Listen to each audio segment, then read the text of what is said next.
Welcome, race fans, to Ohsweken Speedway on G-Force TV as tonight Tiffany Gate presents Friday Night Excitement at the Big O. Also brought to you by Renway Energy here at the track. And my name is Greg Kelman. Joining me, Adam Ross, trackside tonight, as always, are Clinton Jeffrey, ready to bring a full card of all four divisions with the Cool Kids Ice and Water Core Pack merchandising. Sprint cars are just wrapping up their hot lap session right now. The Strickland Brantford Chevrolet Crate Sprint Car Division, the Middleport Mechanical Thunderstocks, and the HRW Automotive Mini Stocks. A beautiful night for racing tonight, Adam. It's a great night to be at the racetrack. We're glad you all came out. For those of you watching from home, we appreciate you as well. But get yourselves out to the racetrack. You'll enjoy it. We are ready to go racing with the HRW Automotive Mini Stocks Heat Race. Number one on the pole from Ohsweken, the 33, is Mark Martin. Alongside from Caledonia in the 11, it's scheduled to be Mike Giberson. Starting third from Leamington in the 88, it's Steve Conway. Fourth from Brantford in the 9K, it's Kylie Dixon. Fifth from Stratford, the 54, is Christopher French. Sixth from Beamsville, the 27, is Nico Hansen. The 9 is from York, it's Tim DeBoer. Starting 8th from St. Catharines, the 4A is Mason Anderson. And rounding up the field in the 64 from Brantford, it is Nick Erskine. V&R Recycling is the sponsor of the Mini Stock Heats. V&R Recycling is a family-owned and operated business, now with 2 locations to better serve you, one in West Lincoln and one in Font Hill. First of 3 qualifying heats tonight for the HRW Automotive Mini Stocks. 27 cars in total in attendance tonight. And after 2 weeks of racing, 2 different winners. Dusty DeBoer won on night 1. Ashton Dickey won last week. And Tristan De Silva comes out as the points leader on 2 top 5 finishes heading into the evening. So we get ready for our first green flag of the night. Dave Hunsinger atop the flag stand once again, ready to cut this one loose. Green flag flies. We are underway for the evening, and they fan out. Nico Hansen with a big move on the high side in that 27. He will take the lead working through turns 1 and 2. Mason Anderson hot in chase. Steve Conway had all sorts of problems in that GSR 88. He's dropped to the back of the field, so continuing to fight gremlins in the 88 is Steve Conway, unfortunately. And the unfortunate part for him, the first 2 weeks he had great speed and then had mechanical failure. So tonight, maybe he's going to do it right. He has some problems in the heat, but ends with great speed. We can only hope that for the GSR number 88. Nico Hansen out in front with Anderson giving chase in the 4. Chris French right there behind in the 3rd position. Then you've got Tim DeBoer and Nick Erskine driving the car that his dad drove 1 week ago, that number 64, after a hard flip last Friday night. One of the most spectacular flips we've seen in decades in the mini stocks. I mean, that reminded me of the old days when we had some crazy crashes. Speaking of crazy crashes, pinball Mike Giberson pulling off the racetrack. He had a hard wreck in that car 2 weeks ago. No, last week. 2 weeks ago, he had the white number 11 and had a hard wreck with that one. So an early exit for the pinballs. Nico Hansen leads it all the way in the G&E recovery. Number 27, 2 laps left to go for the youngster out in front. Chucky enjoying the ride out the passenger window of the Mason Anderson number 4 machine. Chris French right on his tail. And this is a heavy racetrack for these mini stocks. They can really lay on the throttle in conditions like this. Leader works around Kylie Dixon in the 9K as the white flag comes out. Anderson and Christopher French right now, the best battle. It's the spot number 2 that's up for grabs right now. Whoa, Anderson gets sideways. French to the high side. He's going to inch ahead down the backstretch, take that spot away as we come to the checkered flag. Nico Hansen will roll it through corner number 4 for the first checkered flag of the night. Nice job by the young man from Beamsville. French going to come home second with Anderson finishing 3rd. 4th going to go to Tim DeBoer. Then it'll be Nick Erskine. And Mark Martin will be the final car to end on the lead lap. Kylie Dixon finishes 7th, 1 lap down. And then Mike Giberson and Steve Conway failed to make it to the end. Heat race number 2 is going to roll out like this. On the pole from Linden, the 11E is Jeff Ohsweken. Starting second, he's had some real speed this year. From Ohsweken, the 188 is Paul Longboat. Third from Guelph, the 1 is Jason Tolton. Fourth from Oakville, the 84 is Jeremy Barton.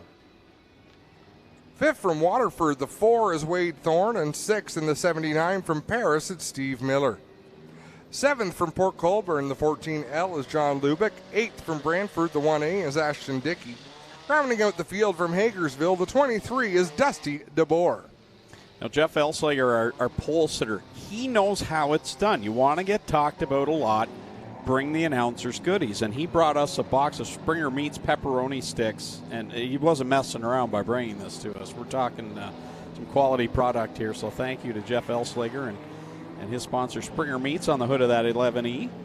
It takes all sorts of companies, not just to support the Speedway, but each race team has a number of different sponsors on them, and you can do them a big help by going out. Next time you have a need at home or a vehicle or whatever it is, look for local sponsors of racing and reach out to them. And tell them. Yeah, exactly. Hey, we're here because we saw your name on a race car at Ohsweken Speedway. Thank you for supporting them. We want to support you. Paul Longboat out in front. He had all sorts of problems last week, ended up crumpled up on the backstretch with a really good run and still came out with a smile on his face. He was the happiest guy out of that wreck, I think, last week. Well, I'll tell you, so much speed out of that race car this year. He looks like a new man out there in that 188 machine, driving away from Ohsweken in the 11. Last week's winner is running third, Ashton Dickey. He passed 27 cars, started 28th, finished first last week. Big win for Ashton Dickey 1 week ago, out there with his teammate Wade Thorne in the 4 machine. And then there's Jeremy Barton in the 84. He's got the similar paint scheme. He just pulled off the end of the pit area. Down into 3 and 4, the best battle is for third as Wade Thorne swinging to the outside of Ashton Dickey. Working the inside, it's Dusty DeBoer in the 23 as we're halfway through this one. Paul Longboat, boy, he is gone since the drop of the green flag, taking off and setting sail with Ohsweken right now in that second spot. There you see the leader, and there's the battle. Third, fourth, and fifth as Dusty DeBoer is right up there behind those look-alike cars of Ashton Dickey and Wade Thorne. Watching John Lubeck trying to find racing room to the outside of Jason Tolton. He almost ran out of real estate coming off of turn 4. Paul Longboat going to wheel him through 3 and 4 one more time. He'll see the white flag in the air this time. One more lap and he'll see the checkered flag and he'll take it home. I love the shot looking down the backstretch. If you don't think these mini stocks are hauling the mail, watch the backstretch shot. They are coming hard off of corner 2 and entering corner 3. This shot here. It's not as easy as it looks. Checkered flag comes up. Paul Longboat with a big win. Jeff Ohsweken second. Then it's Ashton Dickey, Dusty DeBoer, Wade Thorne, John Lubeck, Jason Tolton, and Steve Miller finishing out the running order in that second qualifying heat.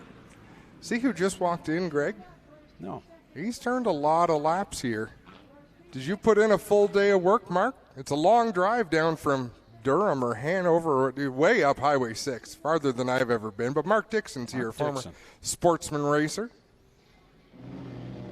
Mark, are you retired, or did you have to work a full day today before you came down? He works a full day. Who's no comment. Mini stock heat race number 3 on the pole from Port Colborne. The 09 is Clinton Barrick, starting second from Welland. The 114 is Kyle Rothwell. Third from Ancaster, the 16 is Fabio Oliveri. Fourth from Smithville, the 6X is Mike Sarantakos. Fifth in the 32L from Cambridge is Graydon Lyons. Sixth from New Hamburg, the 21H is Ryan Hiller. Stellar second place finish for him last week. Seventh from Hamilton, the 12 is Mark Deagle. Eighth from Waterdown, the 01 is Tristan De Silva. And ninth from Beamsville, the 7B is Sean Cuse. Our final mini stock qualifying heat. We'll be talking about Tristan Da Silva a little bit later, but they were out in that shop late at night every night this week to get that 0-1 machine back together. Third and final qualifying heat comes to the green flag with Rothwell and Barrick. And last time we saw these two was 2 weeks ago, and things were interesting on that green-white checker. They're back here tonight. Racing down through 1 and 2 on the final lap of opening night. They were first and second, made significant contact in turn 2, and gave up that win to Dusty DeBoer. 1 and 2 here again tonight. Fabio right behind them in the 16 machine. Having a good solid run this year, up in the top 5 in points. Couple of top 5s for Fabio. Tristan Da Silva just outside the top 5, running in the 6th spot. Ryan Hiller so close to victory last week in that 21H. Yeah, that was as disappointed as you'll see a second place finisher. It was that look of, when do I get a turn? He's been so close. And that car is always so fast. And if you're up there enough, it will come eventually. It will come. It was a gracious interview, but yep. You could see it. Yep. He wanted to be one spot over, the winner's spot. Having a good battle to the inside of Mike Sarantakos, right behind this great battle for second with Fabio Oliveri on the inside and that number 16 of Clinton Barrick, that red car on the high side. Oliveri moves into the second spot. Barrick up the track. No right rear on Clinton Barrick's machine is what we heard over the... Yeah, that is correct. Good eye. Spencer. He's doing all right without it. No kidding. For some reason, I don't think you can finish a race without a right rear. There are tires you're allowed to race without. The right rear is not one of them, I believe. But the wheel's there, no tire. That is a Doug Leonard thing. Doug Leonard will be given those instructions. He just got the black flag. For safety reasons, I believe they'll let you run without a left front. Yeah. And checkers come out. Rothwell will pick up the win over Fabio Oliveri. And then it's Mike Sarantakos. And Ryan Hiller will slot in next with Cuse and Da Silva. And Deagle.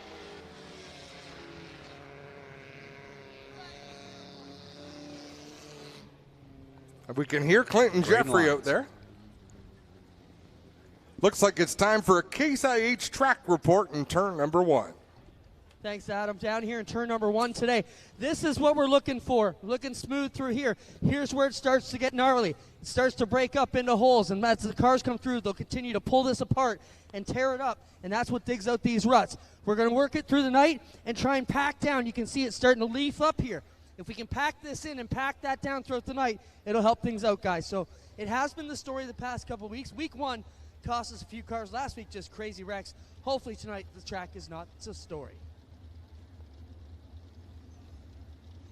Hopefully, indeed. Greg, over to you. Strickland Brantford Chevrolet Crate Sprint Car Division ready to come onto the racetrack with their first of 3 qualifying heats tonight. Steve Murdoch will line up on the pole in heat race number 1. He's from Georgetown in car number 2M. To his outside, Brian Nanakoke right here in Ohsweken in car number 9C. Row number 2 on the inside, Keegan Baker from Ancaster in the 16X. To his outside, Trevor Young from Ancaster in the 51 lines up 4th. Starting 5th, it's Ken Hamilton from Brantford in the 69K. Lance Erskine to his outside goes off 6th. He's from Brantford in the 88. Adrian Staley out of Kitchener in the 50 LS starts in the 7th spot. Larry Gledhill from Thamesford in the 14 starts 8th. Austin Rose, the winner on week number 1 from Mosley, Ontario in the 3S starts 9th.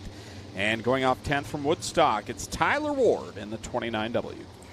Slack Lumber is the sponsor of our Crate Sprint Car Heat. Slack Lumber, recently under new ownership, is a full-service lumber yard and building center supplying construction materials for all different disciplines in the building industry. Our Window Works division offers sales and installation of windows and doors to suit your home or garage. You can shop online at slacklumber.ca.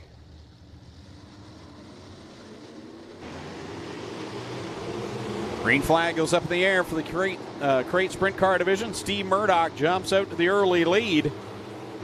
And then it's a battle for the third spot. Baker and Young side by side. Trevor Young up on the outside. Keegan Baker going to slide across the nose of the 51, take that third spot. Look at Ken Hamilton in that 69. We talked about his improvement this season over last season. Much improved, and steadily they're up in that fifth spot as you've got Larry Gledhill right behind him. They had a close call off of corner number 2, but even the way the car is set up looks different this year, does it not? It does, but he's driving it the way you need to drive a sprint car. Deep into the corner, let that wing go to work, let that stagger go to work. Gledhill has had just about enough of it, but Hamilton's doing a nice job out there. Murdoch out in front all by his lonesome. Here goes Austin Rose, a twofer. Picks off Lance Erskine and Gledhill in the same move. So now he'll take his chances with Ken Hamilton trying to get by him for the spot. As we're watching Trevor Young as he was battling it out with Keegan Baker. Keegan now is up to the third spot and cleared the 51. Hamilton getting a little out of shape every lap in turn 2 there, and he's driving to the inside of Austin Rose. Has to crank that car sideways to avoid contact, but this is how you learn to race wheel to wheel. You got to get out there and you got to do it. And he just learned something in 1 and 2. He had to lift a little bit to keep his car on the inside, and lo and behold, he went faster than he did the laps before. 2 laps left to go. Steve Murdoch. Troubles for Brian Anacoke. Breaks up in corner number 2, and that will probably put us under the caution flag. The rear end collapsed on that. Is it on fire? It looks like it, doesn't it? Now, I believe they run an additive in these cars that if the methanol catches fire, to give it color, it burns a color, but that looked like a methanol fire when he rolled to a stop. You could see the in vapor the trail background. kind of. Yes. Now, it looks like the rear end of that car is squatted down on the ground, so something amiss in the rear suspension of that one for Crow. That Canada Fuels Nitro 54 variety. Now, the front end is up, Greg. No, I'm looking at the right rear. Is that the right rear, like angled almost 45 degrees? Yeah, guys, it's a disaster over here. And I got to think the center of the rim broke or something else in here. We'll try and get in there, but it's hot and it's all wrapped up in there. Can't quite see what happened, whether the rim, but the outer rim definitely broke, guys. So this rim is either in half or Brian's got a whole bunch of more problems out here. Wow. Now, I saw Brian in the pits before we got going. He promised me he was going to talk to me for the right reasons. This isn't the right reason, Brian. He's got a smile on his face, but we'll try and figure out what happened once they lift it up, guys. Brian probably doesn't really know what happened either yet because we're all in the same boat. We can't see until we get this Hoosier tire out of the way. But we definitely know the rim is either broken or the rear axle has broken. And once they lift it up, it'll really tell here. And we'll get a look from this side. We'll see if it flops over there once we pick it up. Oh, yeah, Jack, jump in here. Guys, it has cracked the axle right off, so jump out of there, Jack. Just let them finish towing it up. Oh, wow. Once they get it up. But, yeah, it has snapped the axle tube in 2, guys. And this is a major, major failure here on this axle. Can you see that, Jack? Is it just the brake line holding? Okay, there's a couple. Well, there's a Jacob's ladder here holding it in place, and it's hot. But there, you can see the axle tube has shattered, guys. That's lightweight, heavy-duty aluminum there, and it has pulled apart and shattered that. So very, very freak break there. We'll get our camera guy out of the way so they can tow it out. But, yeah, tough break for Brian Nanacoke, guys. So that would be considered a relatively easy but expensive fix. Brian, do you have another rear end? Do you think you get it fixed? Not tonight. No, we're done. There you hear it. Crow says they're done, guys. So quite often, a team will carry a full rear end ready to go, pull one out of the car. Now, he says he's done, guys, but I get a feeling the crew ain't going to let him quit that easy. That's what I was thinking, too. And, you know, it won't even be just his crew. Yeah. There'll be neighboring crews come over. Oh, we can get this back together. Come on, let's go race. That's something you don't see very often, though. Wow. No. And you know what? You don't see it with that happy an ending. Yeah. That's one that can launch a car. How about Keegan Baker and that 16X, giving that car a whale of a drive, running in the second spot with 3 laps to go here. Trevor Young in third in the 51. Steve Murdoch, of course, holding the prettiest wheel.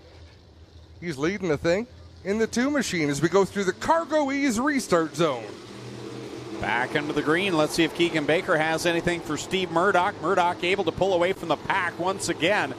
Baker this time stretches away from Young. They had a good little battle to start this race, but Baker, wow, in that last half a lap, closed in on Murdoch. Larry Gledhill finally able to get around Ken Hamilton in the 69. Trevor Young with his hands full of steering wheel slides up the track. Here goes Austin Rose. Yeah, Austin Rose, the man on the move, looking for the Ackland Insurance Top Gun Award.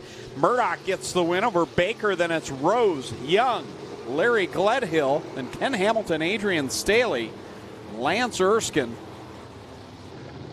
and Tyler Ward completing the running order there in that first of 3 qualifying heats. Austin Rose made up a ton of ground there. Started in the back, started in the 9th spot up to 3rd. So picking up those important passing points. In the Bobcat of Brantford Carstar 3S. Steve Murdoch, again, continues to look strong in that 2M. He really does. Smooth out there. Finds the fast way around. Just has to put that all together. Heat race number 2 is about to roll out. Again, great job by Mike Moore selling advertising and partnership. So all of these heat races are sponsored. Of course, we mentioned Slack Lumber is the sponsor of the Crate Sprint Heats. Strickland's Brantford Chevrolet, the sponsor of the division. Greg Wilson will line up on the pole for this one. He's from Harrisburg in the 14W. To his outside, Dale Curran from Bowmanville in car 31. 3rd starting spot is where we'll find Ryan Fraser in the 94. He's from Rockwood, Ontario. And John Cadman to his outside from Smithville. He'll start 4th in the 71C. Travis Hofstetter in the 2. He's from Kitchener in the 5th starting spot. Ashton Van Every, the 77E from Ohsweken, in the 6th starting position. Starting in 7th out of Wainfleet, Tanner Podwinski in the 72. And to his outside from here in Ohsweken, the 99 of Josh Hill. And going off in the 9th spot from Six Nations, the 20 of the Iceman, Johnny Miller. And Gabby Darling from St. Thomas in the 70mm starts in 10th. Now, we understand this is the only class tonight that will have a B main. So will they be taking 7 or 8, do you know? Top 7. Top 7. Is that on my race pass? It's on the app, yes. It's on the app. Why is my mouse not working? Might be, but I'm looking directly into the sun. Here we go. Heat race number 2 brought to you by Slack Lumber brings us to the green flag. And Greg Wilson, after a wreck in week 1, missed last week, gets the car finally together and going late today. And here he is out in front. This has got to feel good for Greg Wilson, sailing out into the lead into 3 and 4. He'll lead lap number 1, but Dale Curran and Ryan Fraser right behind him, trying to close that gap. Dale Curran is as good as anyone's been in a crate sprint car. Drew the tail of last year and the start of this year, Greg. Greg Wilson, he may be new to the crate sprint car division, and for some of our viewers, they don't know Greg, but he's got plenty of laps here at Ohsweken Speedway. He knows his way around. Spent a lot of years running in our Sportsman Modified division. I don't think he ever won a feature, but he had some good runs, always had a good-looking race car. Yeah, always a nice piece, and he's got another one here and leading early on. Man, there's no better feeling after destroying a race car than coming out, and he's holding off some drivers that have had some success. Dale Curran's a winner in the crate sprints. Absolutely, and he's learning as he goes. You can see that because the car comes up to the cushion halfway through the corner. He's starting to enter the corner a little bit higher because I think he'll find the race car is happier about a lane or 2 up from where he's running. Down low in 1 and 2, lets the car come up to the cushion. 3 and 4, he's been going in sort of in the middle. We see the battle between Curran and Fraser right now. That's the fight for second. Curran will clear Fraser. Here comes John Cadman now on the back end of the 94s. They race down into corner 1 with 2 laps left to go. Greg missed turn 1 a little bit that time, but he runs a lot better through 3 and 4. Gets it a little bit sideways. That's going to allow Dale Curran to close in as the white flag flies. One more time around. Can Greg Wilson hold on? Dale Curran's going to launch one more attempt down into corner number 3. Last time through 3 and 4, Wilson kicks the car sideways, sees the checkered flag in the air. Wilson for the win. Curran second, then it's Fraser, Cadman, Van Every, Miller, Hill, Podwinski, and Hofstetter. Well, guys, I just took the record book. Greg does have one feature win in the crate sprints, or they might have been open back then. It was a while ago. But, yeah, Greg does have a win here. Spent some time in the 358 modifieds, but good to see him back here. And as you mentioned, got destroyed open night, so good to see him running well. Just want to mention thanks to everybody at Lockhart's Odyssey for our Can-Am Defender XT. It has been amazing for our crew and everything. If you need anything side-by-side, anything, boat, side-by-side, you name it, they've got it. Check it out, Lockhart's Odyssey. And we thank them again for our Can-Am Defender XT. I thank Lockhart for all the wonderful things they're doing for you, Clinton. And they could do great things for you too, Adam. You just got to look them up on the net. I could fill a side-by-side. I'm both sides. Although, there's a little bit less of me tonight than there was last year at this time, and it's going to cost Clinton. 2003 was Greg Wilson's win in the Sportsman division here. June 13th, almost to the date, June 13th, getting pretty close. Back in 2003, 20 years ago, he comes up with a heat race win, and that's great. That's one of those storylines you hate to see defeat, but when you can come out and get the heat race win, that's awesome for Greg Wilson. We just talked about I was going to owe Adam some bananas, and you just said 2,000. I was like, what? He didn't know he lost 2,000 pounds. All right, on the pole here for heat race number 3, Greg Smolders out of Dorchester in the 00, the Bar Motorsports machine. Curtis Gartley lines up to his outside in the 45 from Thamesford. Tom Pellizzari in the 5 from Cortland. He starts in 3rd, and that is not, it's Tilsonburg? Is that where it's? That's right. Tilsonburg. Mac DeMann from Mississauga in car number 4. He'll line up 4th. Matt Hill in the MK8 from Ohsweken starts 5th. Jesse Costa, last week's winner. He's from St. Thomas. He'll start in the 6th spot in the 52. Then it's Brett Stratford in the BS39 from Wayne Fleet going 7th. Cam Thompson in the 8th spot. Sheldon Bender, Braden Chesney conclude the starting order for the 3rd and final heat race of the night for the Strickland Brantford Chevrolet Crate Sprint Car Division. Smulders with a good launch there in the 00. He's going to, oh, big crash. Wow.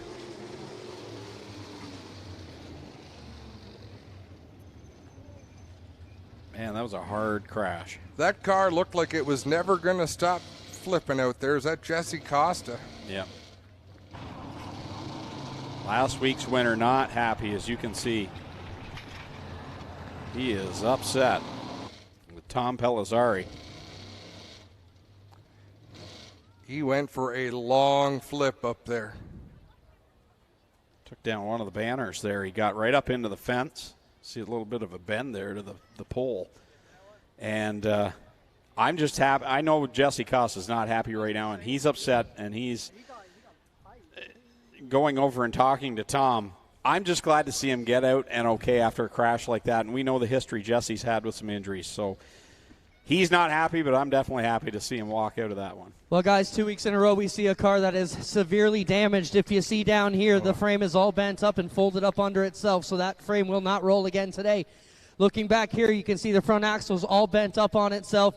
There's a ton of damage here to the running gear on the front end of this car, and it will not race again. Tough break for Jesse Costa as he will take it out. We saw his teammate with a bad wreck here last week, Eric Gledhill, and tonight it's Jesse's turn. Last week's feature winner, too. Yeah. Yeah, that's the tough part. Last week's feature winner right there in the thick of the points. Came in tied with Brett Stratford as the point leaders. That wing doing what it's designed to do. It would have absorbed some impact. And watch this on the replay. It's going to come in from the right side of the screen. Oh. Similar scenario, not as vicious as the one with Glenn and Aaron last week, but the 5-car up into Costa. Well, guys, we're getting a look here at the Pellizzari front end, and he has executed the right front here. As you can see, his axle has cleaved off as well. It's a broken front axle, everything folded up under itself. So tough break here. 2 cars with major front end damage, but the real story here is the 52 is it's done, guys. It's headed for the scrap heap, that's for sure. it's possible that right front broke before the crash, Clinton, because we're watching the replays that the car turned awkwardly to the right after he had pitched it into turn 3. Spencer, if you want to show either of those replays again. Well, we're going to show you the front end of this car here, guys, quickly. Just once they pull it up, we'll give you a quick look at it. If he's got the replay, you can go for it. Yeah, we're showing the replay. Watch the 5 into the corner. He pitches the car in. I don't see him hit a rut. Yeah, I can't see why that car turned to the right in the corner, because usually you see the car bounce. Clinton, back to you. Well, among other problems here with the twisted frame, as you can imagine and see here, it's just a bunch of wet spaghetti down there, so that ain't going to do much. That'll never be straightened out. They'll take what they can off this car and try and salvage it. Hopefully the rear end and the engine is still okay. They'll get the seat out of it, but most of it is headed for the scrap heap, guys. Yeah, tough damage. So watch this again. Far right.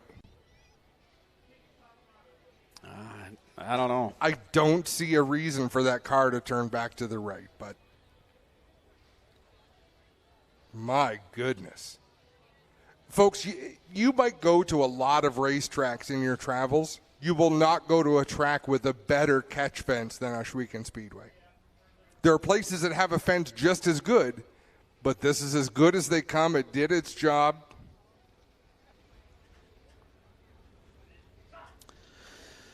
Well, point leader.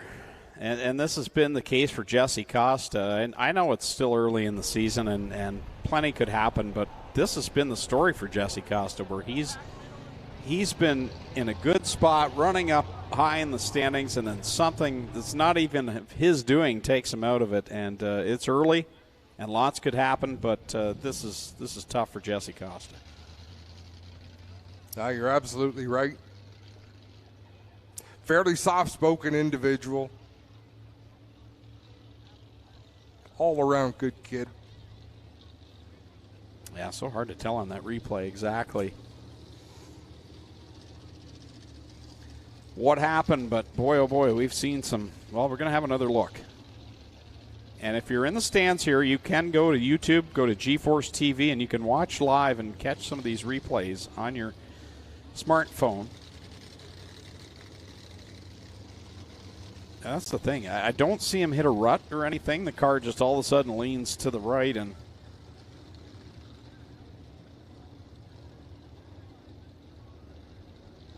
Jesse Costa got some serious air.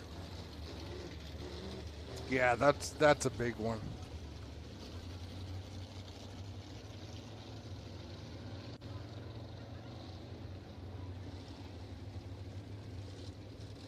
Okay, and Paul Klager, this is why I opened up the stream.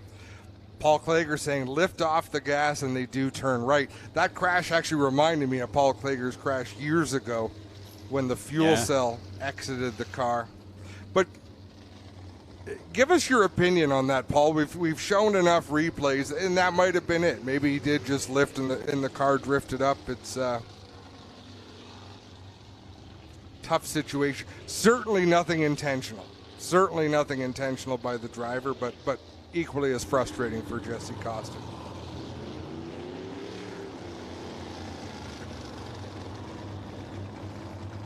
So white flag displayed. We'll get back to this one.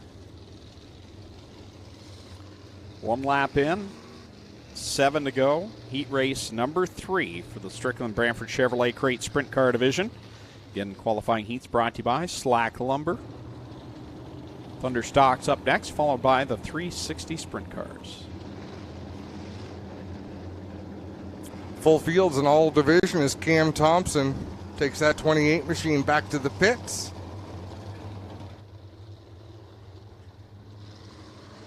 We're going to stay under the yellow.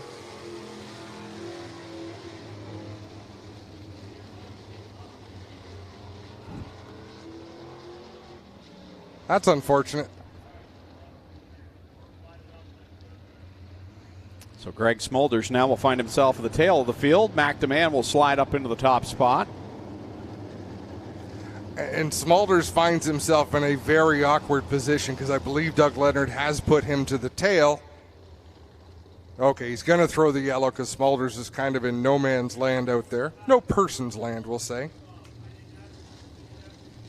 Well, the situation here is the 0-0 took off on its own, and Doug had said to him on the one way, well, you've elected rear by starting early, so the 0-0 will have to go tail, and they're trying to get him up to the back of the pack. And Paul Klager, our racing analyst here, does a great job. He said, watch the cars ahead of the 5. They leave him, meaning the 5 lifted out of the throttle too quickly, which will make the front end push. So it's good to have experts here. I'm thinking, why don't we have Paul up here and we'll do something else? He knows more than we do. Thank you, Paul. That's always been the case. We're not here for our education.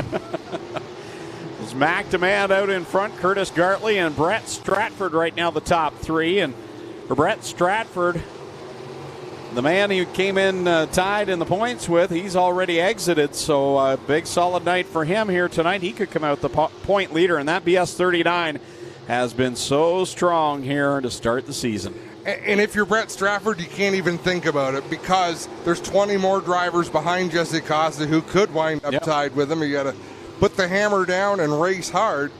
But I'll tell you, the fact that we've got a couple drivers out of this one's going to make opportunity for a couple drivers deep in this field to qualify who might not have qualified otherwise.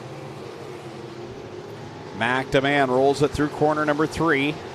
This time out will be the cross flags, 4 in, 4 to go in this final qualifying heat for the crate sprints.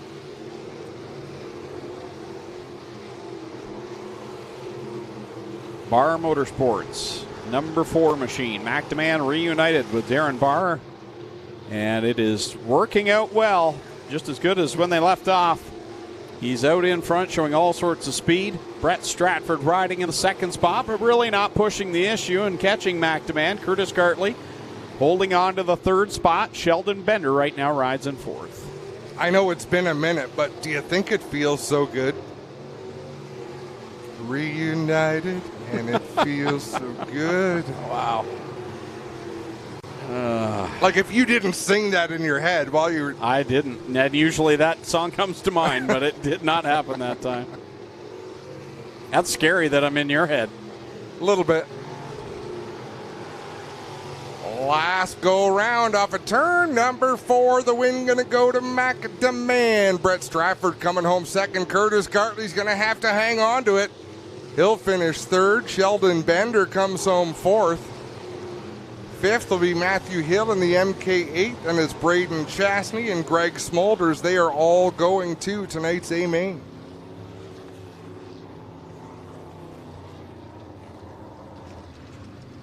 Time for the Thunderstocks, brought to you by Middleport Mechanical.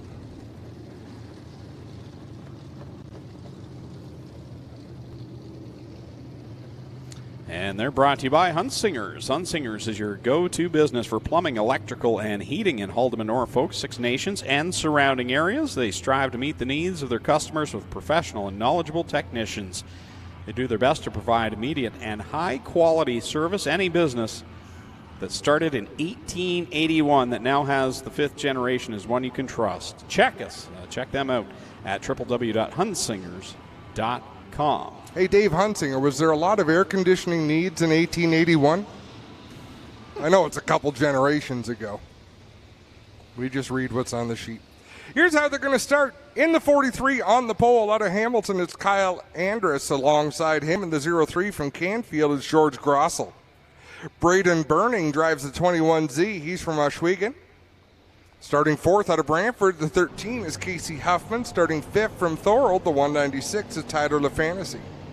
Starting 6th from Hamilton, the 25 is Ken Sargent. In the 11 from Thorold, it's Go Fast Teeple. Travis Whittle drives the 17W. He's from Tilbury. Melissa Miller's from Ohsweken. She drives the 93. And rounding out the field from Port Colborne, the 11R is Bryce Richardson. Paul Klager says, in my expert opinion, Adam shouldn't sing. He really is an expert. Oh, Paul, you should be drinking by now. I sound great when I'm drunk. Don't know what I sound like to anybody else. Grossel out in front in the 03 He'll lead lap number 1 with Andrus in the second spot. This heat has a lot of opportunity. There's not many heavy hitters in this one.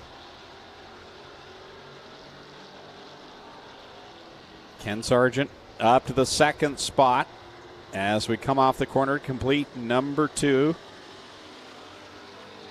Side by side with Whittle and Andrus now for the third position. Youngster Whittle, I believe we heard last week, 14 years old. May have just been turning 15, but holding a pretty wheel right now in that third spot. Doing a great job out there. So is Grossel as Ken Sargent closes in. We mentioned it during practice, but finally got some vinyl lettering on that camouflage number 25. Looks great out there. Travis Whittle closing in. He'll make it a 3-car battle at the front. Bryce Richardson right back there in the 4th position. Coming to the cross, flags. Grossel holding on. Sargent looks low down in corner number 1.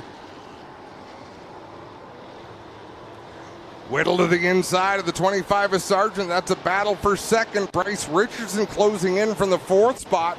Then it's LaFantasy and Andrus racing side by side back there for 6th. 5th. That's a cool looking car there with Ken Sargent. Just watching from the drone there, and he's got a nice piece. That number 25, how about Whittle and Richardson now for the 3rd spot. I'm impressed by Whittle in that 17, running with some wily veterans in Richardson and Sargent. And definitely going to school right now is Whittle.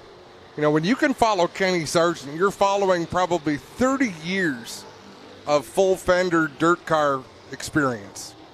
Grossel's doing a great job as well in that 0-3 machine as Richardson draws up alongside the 25. They're side by side behind the leader, and now he's going to drift up and open up the door to the white flag. White flag is out. Keep in mind, Grossel can only see what he sees out the left side window of that car. No rear view mirrors. There's no spotters to tell him what's going on.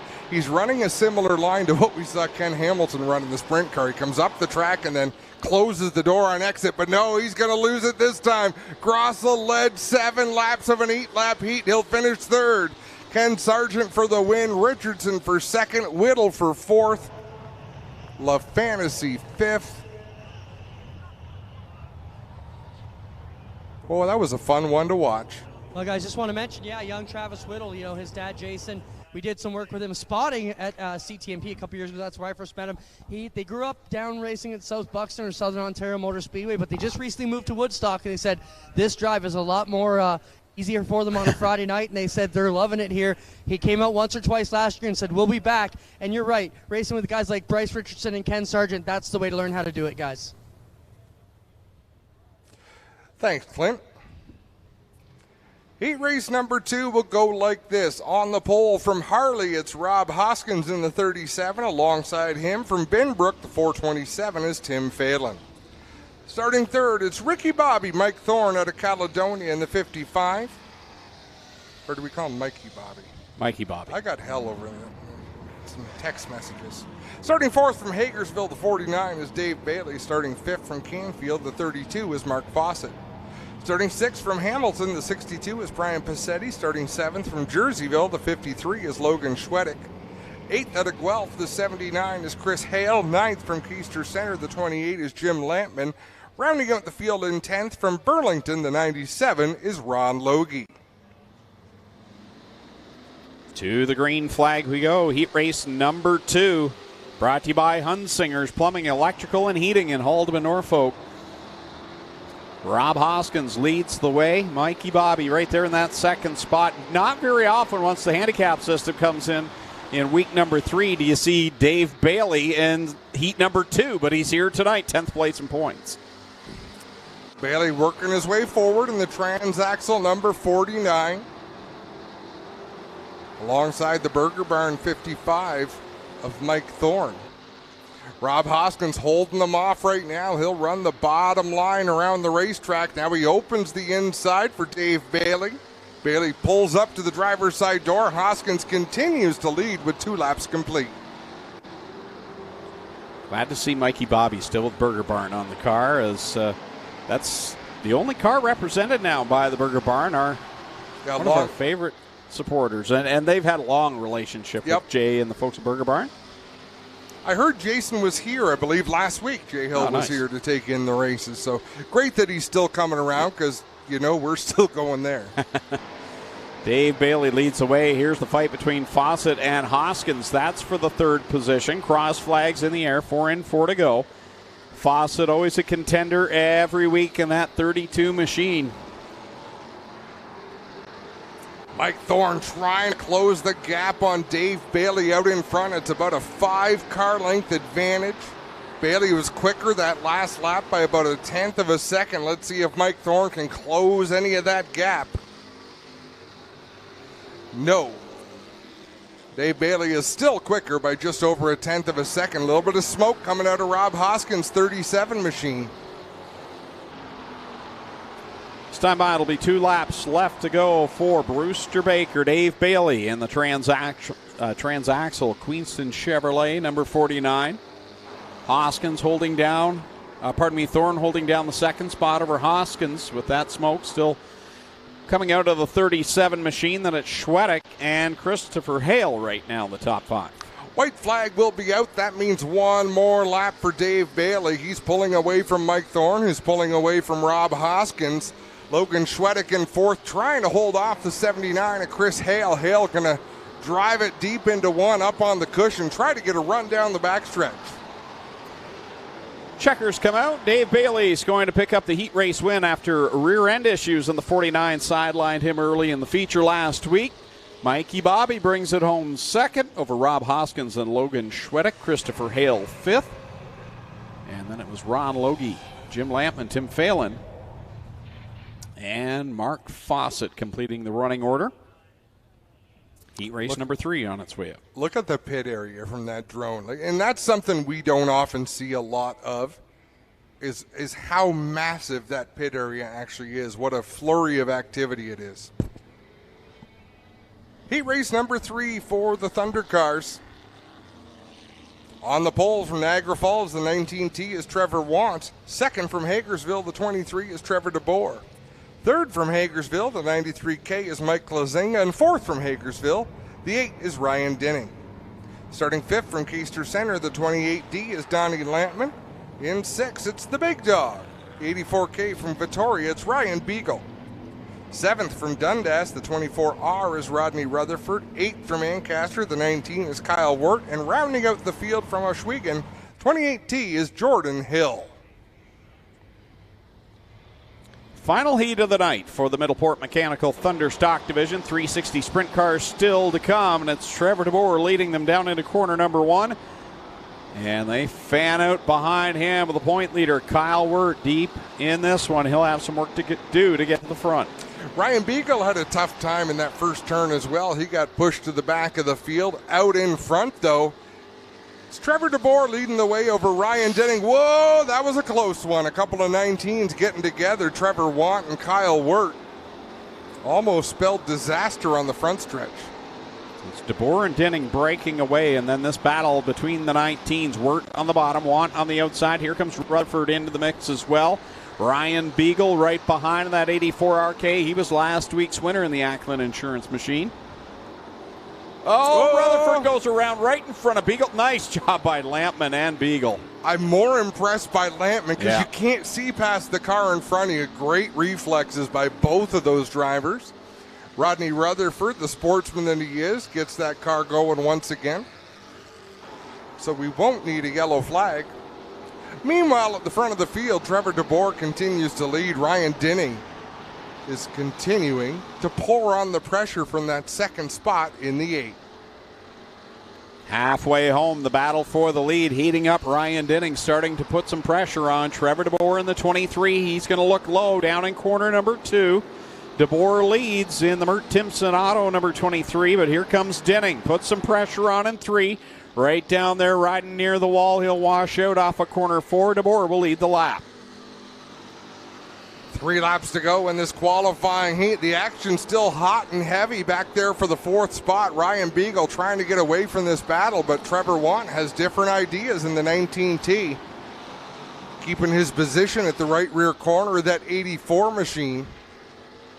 2 more trips around for Trevor DeBoer, Ryan Dinning, and Kyle Wirt, the top 3 separating themselves. from the rest of the pack.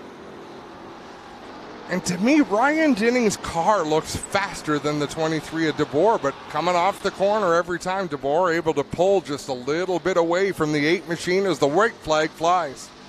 Here comes Wirt now down to the inside of Dinning, going into corner number 1. He'll pull past the 8 machine, who's not getting off the corners as well as these two cars. And Kyle Wirt going to run out of time as they come to the checkered flag.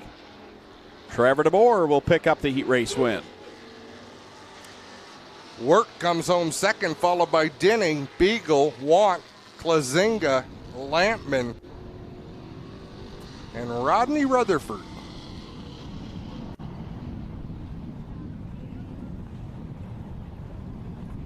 All right, so that concludes qualifying for the Middleport Mechanical Thunderstocks. Up next will be the Cool Kids Ice and Water Core Pack Merchandising 360 Sprint Cars. And don't see them lined up yet over there in the pit area to get pushed off, so we may find a bit of track work going on here before we get to those qualifying heats. We have a block there paying attention to down in corner number 2, getting that set back up in the corner 2 wall. So it looks like we'll have a break in the action for a moment. We'll take a quick break here on G-Force TV.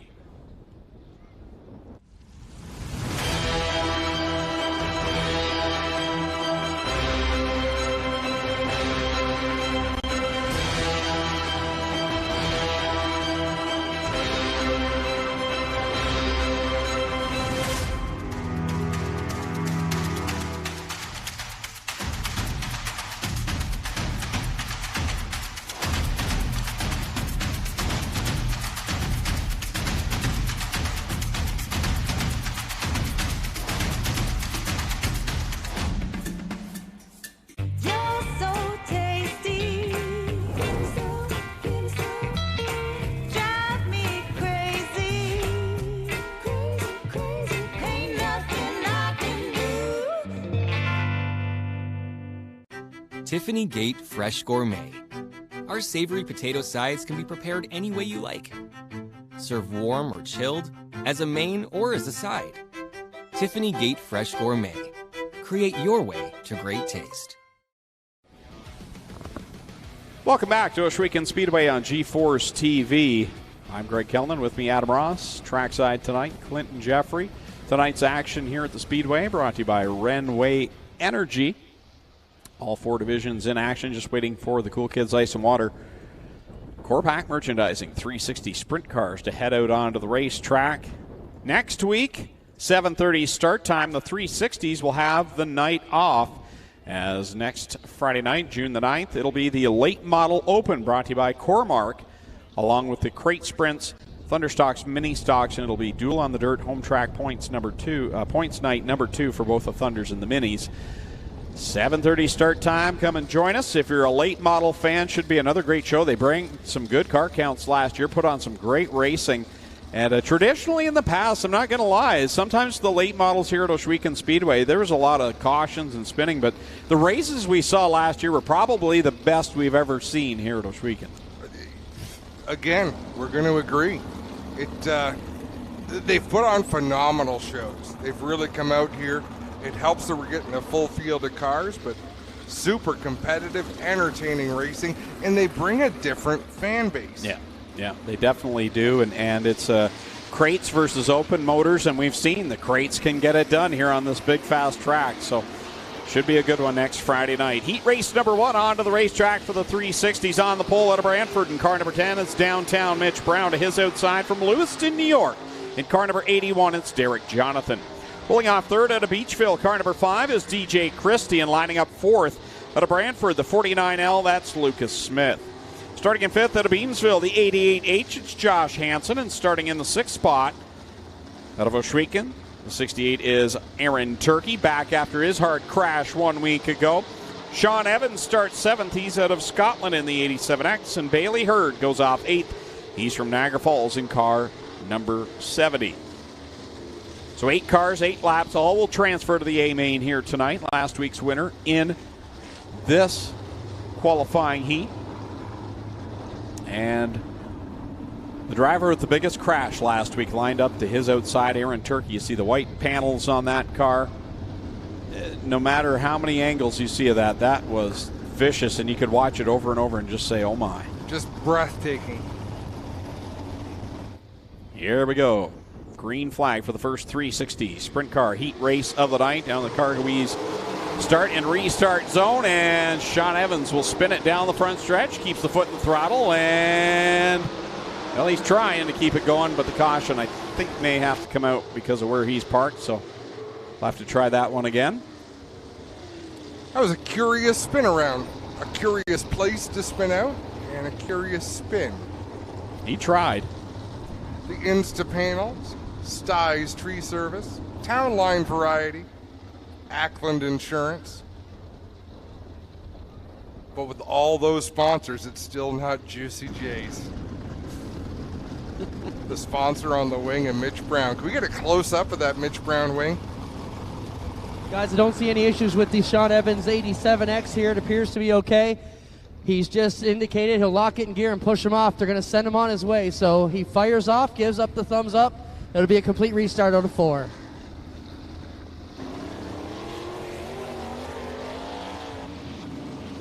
Huh, what a curious spin.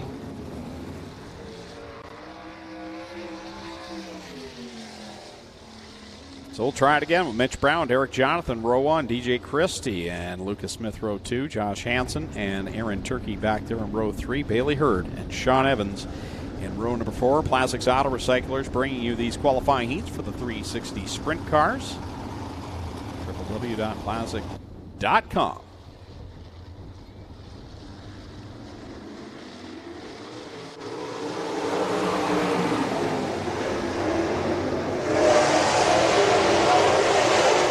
And Evans has got something wrong. That car just spun again.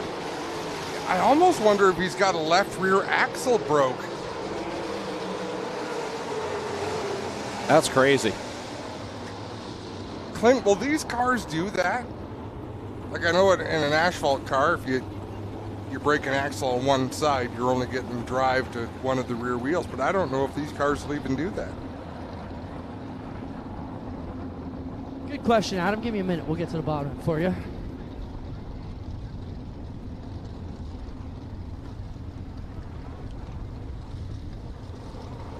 So Clinton Jeffrey walking up to the scene there. It looks all good to me here, Adam, but I'm not sure what the situation is. I believe he's been told 2 cautions take it to the pits anyways, so I think you're going to see him head back to the pit area. We'll try and follow that one up for you. And I mean, Sean Evans is not a driver who's just going to go and spin out twice in one heat race by himself. So they'll look into things, find out what the issue is with that race car.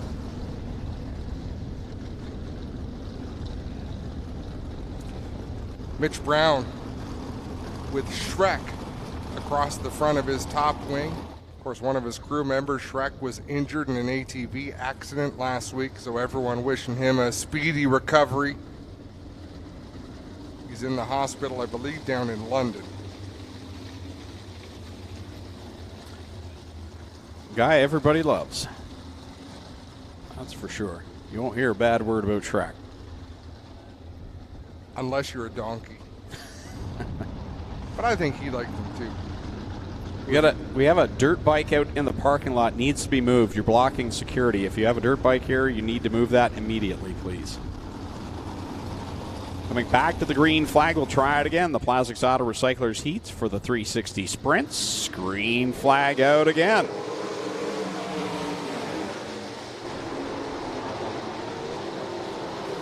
Field fans out through 1 and 2. Mitch Brown with a clean launch out in front. And that 10 machine, DJ Christie, the bright yellow number 5, settles into second with Josh Hansen third.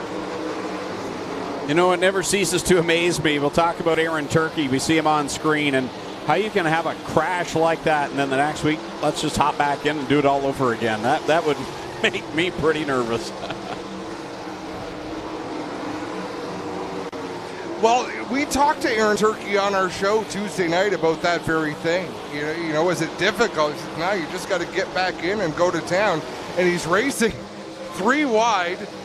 You know, alongside one of the cars is Lucas Smith. You know, he's going to drive that thing at 110%. So You just got to get back out there and do it, and that's what Aaron Turkey is doing. Here goes DJ Christie to the high side. He'll take the lead over Mitch Brown. Wow. Impressive move by the youngster around Mitch Brown for the lead. In that bright yellow, number 5 is DJ Christie out in front. Missed week number 1 with the blown motor. 2 laps left to go. He's looking for the heat race win. Power Garage, the sponsor on the wing of the 5 machine, and he's showing some power right now. Mitch Brown settling into second. Josh Hansen not able to really close in. And Derek Jonathan having a solid run out there in the 81 machine, hanging on to 4th. One more trip around for DJ Christie as he is pulled away from Mitch Brown and Josh Hansen. Checkers come out. DJ Christie will pick up the win. Mitch Brown second. Josh Hansen crosses the line in third. Then at the line it's going to be Derek Jonathan over Aaron Turkey. Lucas Smith sixth. Then it's Bailey Hurd completing the running order there. And of course Sean Evans with problems with the DNF. DJ Christie, that was a bold statement right there for someone that had motor problems in preseason practice. Missed race number 1. There's obviously lots of horsepower under this one here. In week number 3 is not too many drivers drive around Mitch Brown on the outside, but a good job by DJ Christie. Heat 2 brought to you again by Plastics Auto Recyclers, a full-service 100-acre recycled auto and truck parts facility. If they don't have it, they can locate it for you. Check out www.plastics.com. Heat race 2 starting on the pole for this one out of Scotland in car 47X. That'll be D-Dubs, Dylan Westbrook to his outside. Week 1 winner from Dunnville, car number 15, Ryan Turner. Starting in third out of St. Catharines in car 46, it's Kevin Pauls. And from the 4th position, he was part of that big crash 1 week ago. Aboard car number 0, the Ohsweken Flyer, Glenn Stiers. Starting in 5th in the 17X out of Tilsonburg, last year's champion, that is Corey Turner. And lining up to his outside in the 77T out of Ohsweken, Tyler Paulus. And in the back row from St. Williams in the 21, that's John Burbridge. And starting in 8th from Hamilton, the 19D, that is Alan Downey. Another beautiful sunset here tonight at the racetrack. One of the great features here at the Speedway. So if you're a fan on the spectator side, week after week you get to see the beautiful sunset down over those trees. It's kind of a double-edged sword. It's like you bake in the sun. It's in your eyes through some of the early heats, but then you get to see the beautiful sunset at the end of the night. And it's all worth it. Oh, we're blind. Like the previous part of this show, everything that happened in turns 3 and 4 is really just a rumor. There we go. Glenn Stiers gets the 0 machine pushed off and ready to go.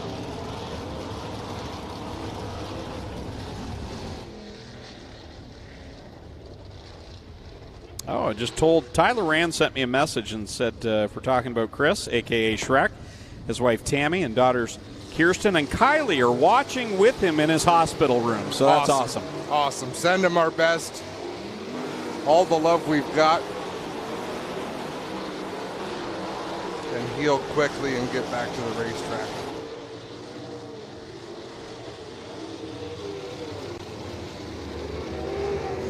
Heat 2 of 3 for the Cool Kids. Ice and Water Core Pack Merchandising Sprint Cars. One more to come after this one. D-Dubs. Dylan Westbrook and Ryan Turner make up this front row. And Ryan Turner has been on a tear. He won on week number 1. He won the last race of the year last year, the highest paying event of the season. And he's just a threat every week. And man, you got the champion in this one. Glenn Stiers is in this one. And there isn't a bad car in this field either. Kevin Pauls, John Burbridge all have good speed. Alan Downey, the rookie, with all these veterans. Wow, Tyler Powers as well. Look at Glenn Stiers off of turn 2. Looking to the outside of Ryan Turner, gets up over the banking in 3 and 4. He'll hang on to it, but he's going to lose a whole bunch of spots. So right now it's all Dylan Westbrook over Ryan Turner. Corey Turner already jumped up to that 3rd spot. Tyler Powers follows him by Kevin Pauls. Stiers now will work to the inside of the 46 into the top 5. He'll try to chase down Tyler Powers. He's got a big head of steam heading towards turn 1. He'll poke up to the outside, get some run off the cushion. This is where he made up a lot of ground the lap he didn't go off the end of the racetrack. Dylan Westbrook pulling away from Ryan Turner. The battle is Paulus and Stiers. Stiers will work by him into the 4th position and try and track down Corey Turner. Westbrook with nearly a full straightaway advantage over Ryan Turner. Running in 3rd is brother Corey Turner in the 17X. Let's see if Glenn Stiers can close the gap on the 17X machine. Stiers runs 4th. 2 to go next time by as they cross the stripe. It'll be Dylan Westbrook out by a country mile over Ryan Turner in that 2nd spot. Corey Turner about the same distance back in 3rd. Great battles deeper in the pack as Dylan Westbrook going to put a lap on John Burbridge Jr. The white flag comes out. Alan Downey in a battle with John Burbridge Jr. Dylan Westbrook ready to come home to the checkered flag in heat race number 2. D-Dubs will pick up the heat race win. Ryan Turner, here he comes, 2nd place at the line. 3rd will go to Corey Turner. 4th, Glenn Stiers. 5th, that'll be Tyler Paulus. 6th will go to Kevin Pauls. 7th to John Burbridge. And 8th, Alan Downey. I should have done this in the last heat, but we need to wish a happy birthday to DJ Christie's sister, Alex. Happy 24th birthday to Alex Christie. DJ's present was a heat race win. Non-refundable. So final heat of the night is on its way out onto the racetrack. It's for the Cool Kids Ice and Water Core Pack merchandising sprint cars. The heat's again brought to you by Plazic Auto Recyclers. Liam Martin will line up on the pole for this one. He's from Binbrook in car number 9. To his outside from Dorchester, car number 1 is Holly Porter.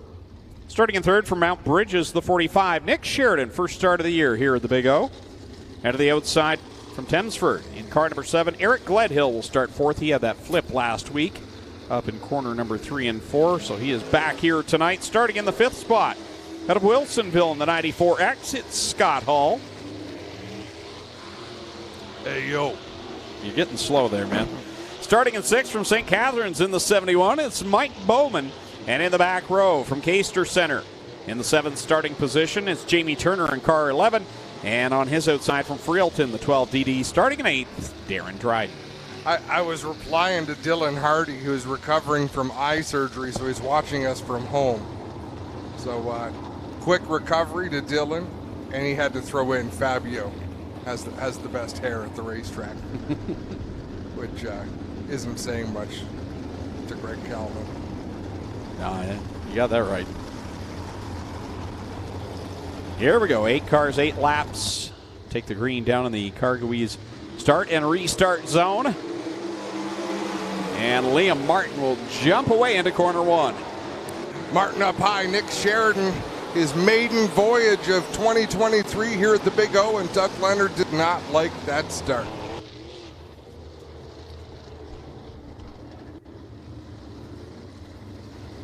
I believe Liam Martin being sliding that row back.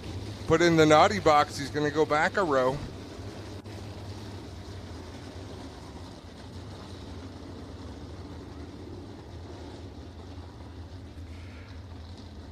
So, Clinton, did you see the post that I think it was Sherry Martin put about the little girl Piper? They drive 2.5 hours a couple times a month to watch Liam race. I did catch that, yes. She turned 4 today, and they're watching from home tonight. Oh, no, they're watching from Great Wolf Lodge. Awesome. So happy birthday, Piper. That is my happy place. The kids are entertained, and I'm well fed at Great Wolf Lodge. They have good food there. We used to go there. It's sad when your kids get too old to enjoy stuff like that. I just go for the buffet and not even take kids. Is that wrong? Shocking. Nick Sheridan back for his first race of the night, and there's problems for Scott Hall in the backstretch. And he's going to roll to a stop, so that should put us under the caution flag here. Scott Hall coming up lame there on the back straightaway. At Instant Insulation Mobile Fortress, Gales Auto Aftermarket, 94X. So, Nick Sheridan misses the first 2 weeks. Motor problems in the practice session to start the season. And lots of horsepower, just like DJ Christie out in front in this one. And he wasn't alone, DJ Christie. Nick Sheridan, of course, Mikey Krutchka still hasn't been able to make it out and compete this season, so we look forward to that. Is Travis Cunningham not here tonight? No. What's up with that? You're right. I'm actually going to go on to the socials. Yeah, that's interesting.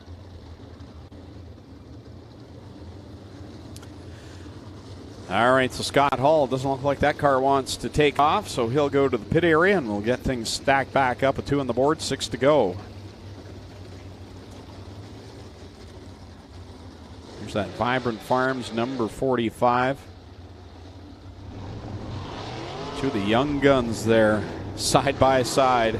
Liam Martin, the live wire, in car number 9. Tricky Nick Sheridan.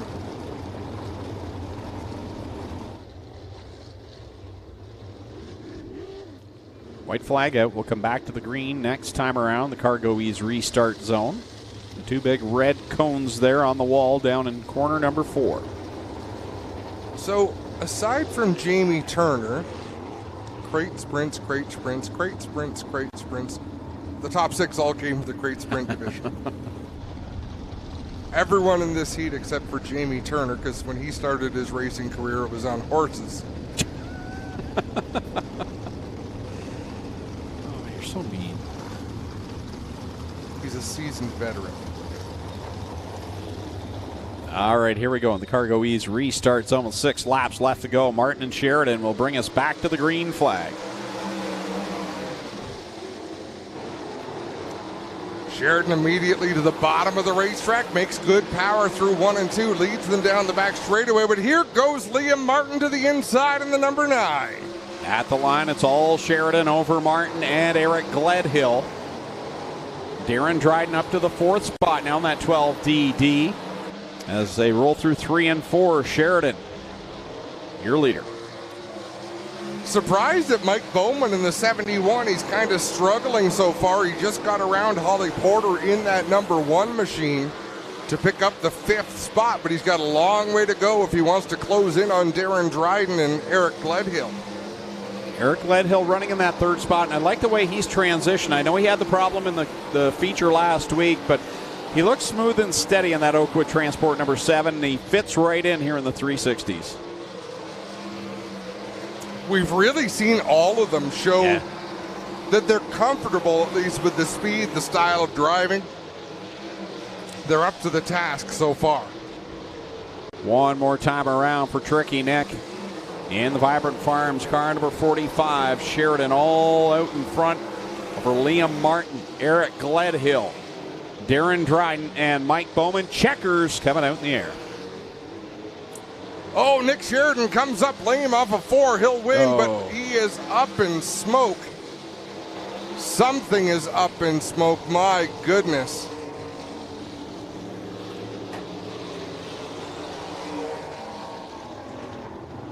What a heartbreak for Nick Sheridan. Flexed the muscle and things just fell apart. Let's watch the replay as he rolls through 3 and 4.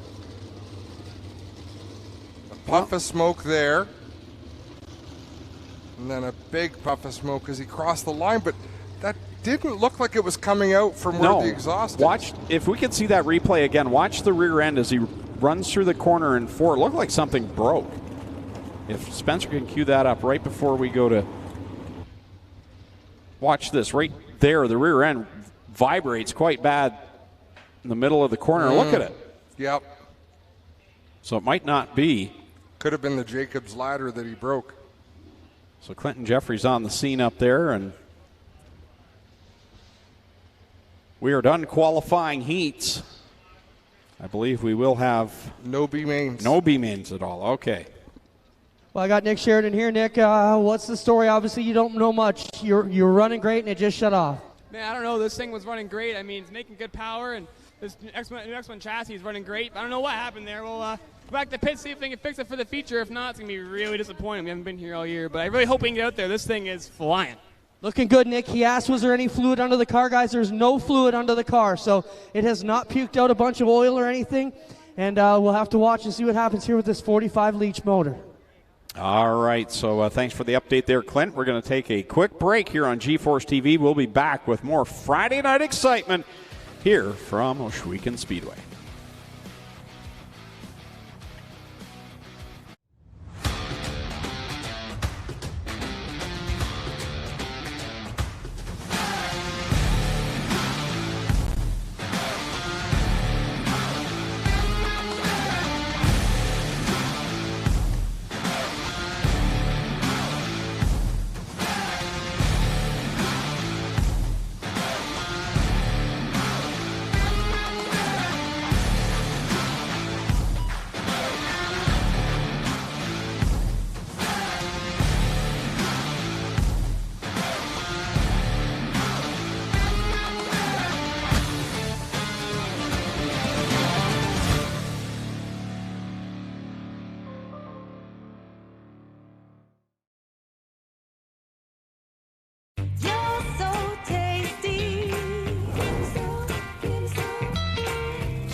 For over 100 years, our company has been unique, a world leader in high-precision products, fully committed to energy efficiency and friction reduction. Today is the day to start a new chapter, a new step of our company. Today is the day to share our vision, our contribution, our identity. At the heart of our DNA, there is a name. Namerica. We are NTN, and we make the world Namerica. We are all together. We design precision engineering. We believe in a fluid, mobile, and harmonious society. We build positive mobility. We are NTN, and with willingness, conviction, and humility, we make the world Namerica.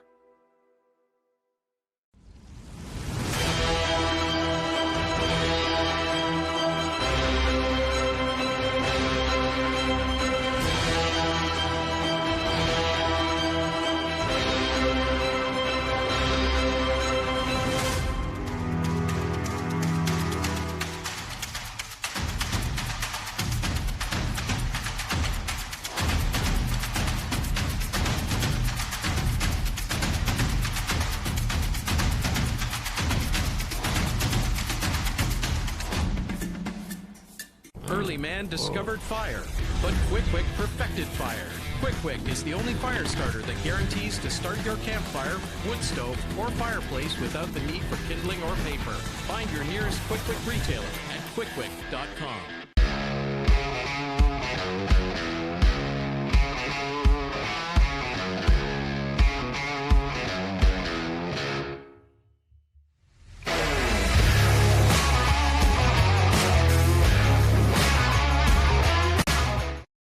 Ohsweken Speedway Racing on G-Force TV is brought to you by Tiffany Gate. Indulge in a world of fresh meals, sides, salads, and more.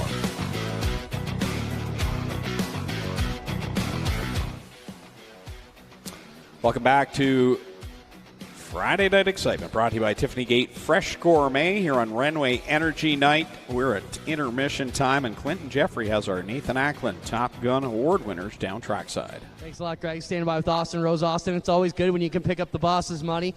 The Nathan Ackland bonus for the Top Gun Award winner. That means you were the top qualifier here in heats. Well, how does that set up your night, Austin? Well, not very good. We pulled an 8 in the redraw, so as worst as we could get, but it's always good to go forward in the heats. It's great to get the Top Gun. It's awesome what Nate's doing, putting this money up for us to qualify first. It's a pretty cool deal. I just want to thank my Nathan Ackerman racing team, my dad, Kevin, Mike. Everybody's working their tail off in the pits with what happened with Jesse. Sounds like he's going to run the feature, so that'll be a good deal for us. Want to thank my partners, Black Onyx Construction, CarStar of Brantford, Bobcat of Brantford, Ackland Insurance, and everybody else that's a part of it. Okay, hold on. How's Jesse going to race? What's the story there? Oh, did I just break news? Well, yeah, we thought he was done. The car was totaled, so what cars are getting in? What can you tell us? Don't worry, you don't got to lie, because I'm going to go find out as soon as we're done here. Jesse will be in the 11 that Jamie Turner brings with him. Right on. Good sportsmanship. Good luck tonight, Austin. Going for mate. Appreciate it. Thanks. Winner on opening night, DJ Christie. DJ, you weren't here on opening night. You had trouble in practice, but your car looks really good tonight. You got to be really pleased with some bonsai moves to the outside. Are you feeling good tonight? Yeah, we're feeling good. Mr. Deary Leach has this thing rolling tonight, and we're looking forward to the feature. We have to go redraw right now, and I'll determine the rest of the night. No, the track looks 60% better. It's been week over week. I think we're going to have a good race tonight.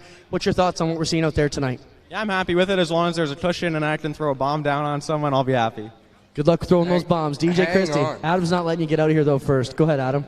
You had your chance on the front stretch. You don't even wish your sister a happy birthday. What is wrong with you? Did you catch that? I said you didn't even wish your sister happy birthday. I was getting to that. Happy birthday, Alex. Good luck, DJ. You bring her a win, you'll be okay. DJ Christie, our Top Gun Award winner along with Austin Rose. That'll finish things up from here. And quick Victory Lane. We'll send it up to Greg and Adam to get ready. Features coming up tonight. He'll make a great husband someday. I was getting to that. What I meant to say was, every time I see DJ interviewed, I feel so old. I remember interviewing him at Grand Bend Speedway back 2010, 2011.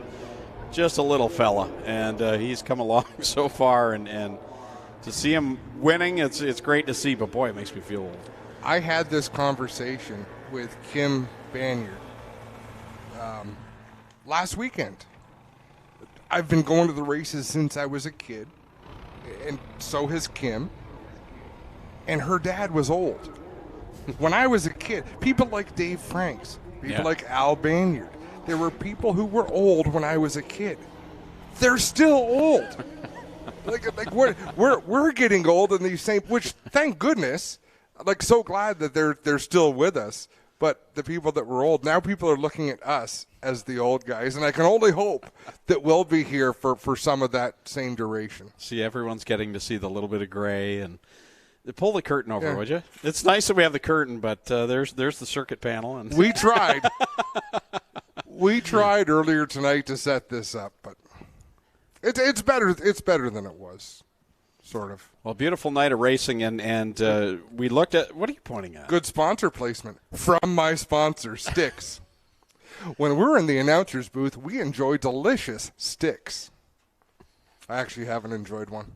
There you go, Mr. Elsliger. We promoted your sponsor for you here tonight, but the talk this week coming into this race was obviously the big crash between Aaron and Glenn, but there was also the work that Tristan De Silva did on his car, and Nick Erskine, the wild flip that he took.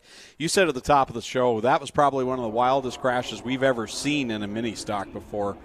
There was a lot of things to unpack in that video. I've watched it a number of times this week, from just Nick Erskine and his part in it, how close Wade Thorne came to being seriously hit right in the windshield area on that flip. That was a lot of work, and of course they're here with the backup car this week. But Tristan De Silva finishes fourth, but they had probably the most work to do. Every night, you've got Mark De Silva. I don't know how much work Kyle De Silva does on the cars, but Mark, Tony, Kyle, Tristan, they're all available, all hands on deck to get that work done. And the fun thing with Mark De Silva, they show the work that they're doing. Yeah, they're on the social media. They're showing off the things that the work that they do, and progress pictures, and it lets you join in along. And we have a look at that right now. You look at the car as it was last week. Repairs they would have had to make at the track. Now you got your parts car. And now you're going to see them turn the parts car into a race car and vice versa. The car looks the same. If you looked at the car in the heat race tonight, oh yeah, that's Tristan De Silva 0-1. What you don't see is all the work that goes on underneath, the blood and the sweat and the cuss words. Yeah, that's quite the work they did there. I want to know who came out of Walmart and realized their little blue Sunfire was gone. Oh, Muffin. Careful, you get a haircut with that drone here. No kidding. Give you a little feel of what it's like here at Ohsweken Speedway on a Friday night.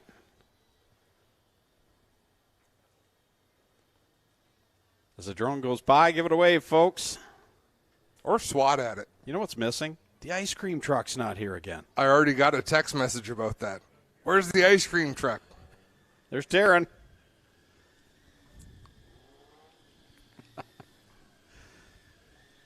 Well, first feature of the night's ready to go. Oh, we've still got a ceremony to do at some point tonight, don't we, Dave Hunsinger? The presentation of the bananas. You are bananas. HRW Automotive Mini Stocks feature lineup. Here is how they'll roll away, folks. On the pole from Ohsweken, the 33 is Mark Martin. Alongside out of Brantford, the 9K is Kylie Dixon. Row number 2 on the inside from Stratford, the 54 is Chris French. On the outside from Beamsville, the 27 is Nico Hansen. Starting 5th from York, the 9 is Tim DeBoer. 6th from St. Catharines, the 4A is Mason Anderson. 7th from Brantford, the 64 is Nick Erskine. 8th from Linden, the 11E is Jeff Elslager. Starting 9th out of Ohsweken, the 188 is Paul Longboat. Starting 10th from Guelph, the 1 is Jason Tolton. 11th from Waterford, the 4 is Wade Thorne. 12th from Port Colborne, the 14L is John Lubeck. 13th in the 1A out of Brantford, last week's winner, it's Ashton Dickey. 14th from Hagersville, opening night winner in the 23 is Dusty DeBoer. 15th from Welland, the 114 is Kyle Rothwell. 16th from Ancaster, the 16 is Fabio Oliveri. 17th from Smithville, the 6X is Mike Sarantakos. Alongside him from New Hamburg, the 21H is Ryan Hiller. 19th from Hamilton, the 12 is Mark Deagle. 20th from Waterdown, the 01 is Tristan De Silva. 21st from Beamsville, the 7B is Sean Cuse. 22nd from Caledonia, it's the Pinball, Mike Giberson in the 11. 23rd from Paris, the 79 is Steve Miller. 24th from Cambridge, the 32L is Graydon Lyons. 25th from Leamington, the 88 is Steve Conway. 26th from Oakville, the 84 is Jeremy Barton. Rounding out the field from Port Colborne, the 09 is Clinton Barrick. First feature of the night ready to go. The HRW Automotive Mini Stocks. 15 laps will be the distance, and the first 2 features of the year for this division have lived up to the hype. I don't know what to expect here tonight. Maybe it'll be a tame night tonight. We've had pretty much everything else in weeks 1 and 2. Tame would be good, but we're starting 27 cars on a tacky racetrack. Mark Martin on the inside, Nico Hansen on the outside. Green flag in the air for our first feature of the night. They were 5 wide at the start-finish line at the drop of the green flag, so maybe that will tell you it's not going to be tame here tonight as they are already moving around through the corners. Paul Longboat gets by the 33 of Mark Martin. They're still 4 wide down the backstretch. Nico Hansen leads the way, and get this, Mark Martin started first. He is not going to be in the top 20 at the end of lap 1. No, he has plummeted past Nick Erskine. Now Deagle and Barrick going by the 33. 1 lap on the board. It's all Nico Hansen and the J&E Recovery 27 machine with Jeff Elslager right there in that second spot. Jason Tolton runs third. He's holding off some heavy hitters. Dusty DeBoer with a pretty good start. He worked his way into the top 5. Chris French and Fabio Oliveri race side by side for the 5th spot. Steve Conway, he's off track again. Still problems for the 88. Tough break for him, and I'm sure he'll get that figured out, but we stay under the green flag. Hansen, Elslager, 1 and 2. They've got a bit of a cushion between the rest of the pack, and it's furious behind them. It really is. Fabio Oliveri all sorts of sideways as he continues his battle with Jason Tolton in the 1 machine and Chris French. With Dusty DeBoer in the 23. Got my battles mixed up.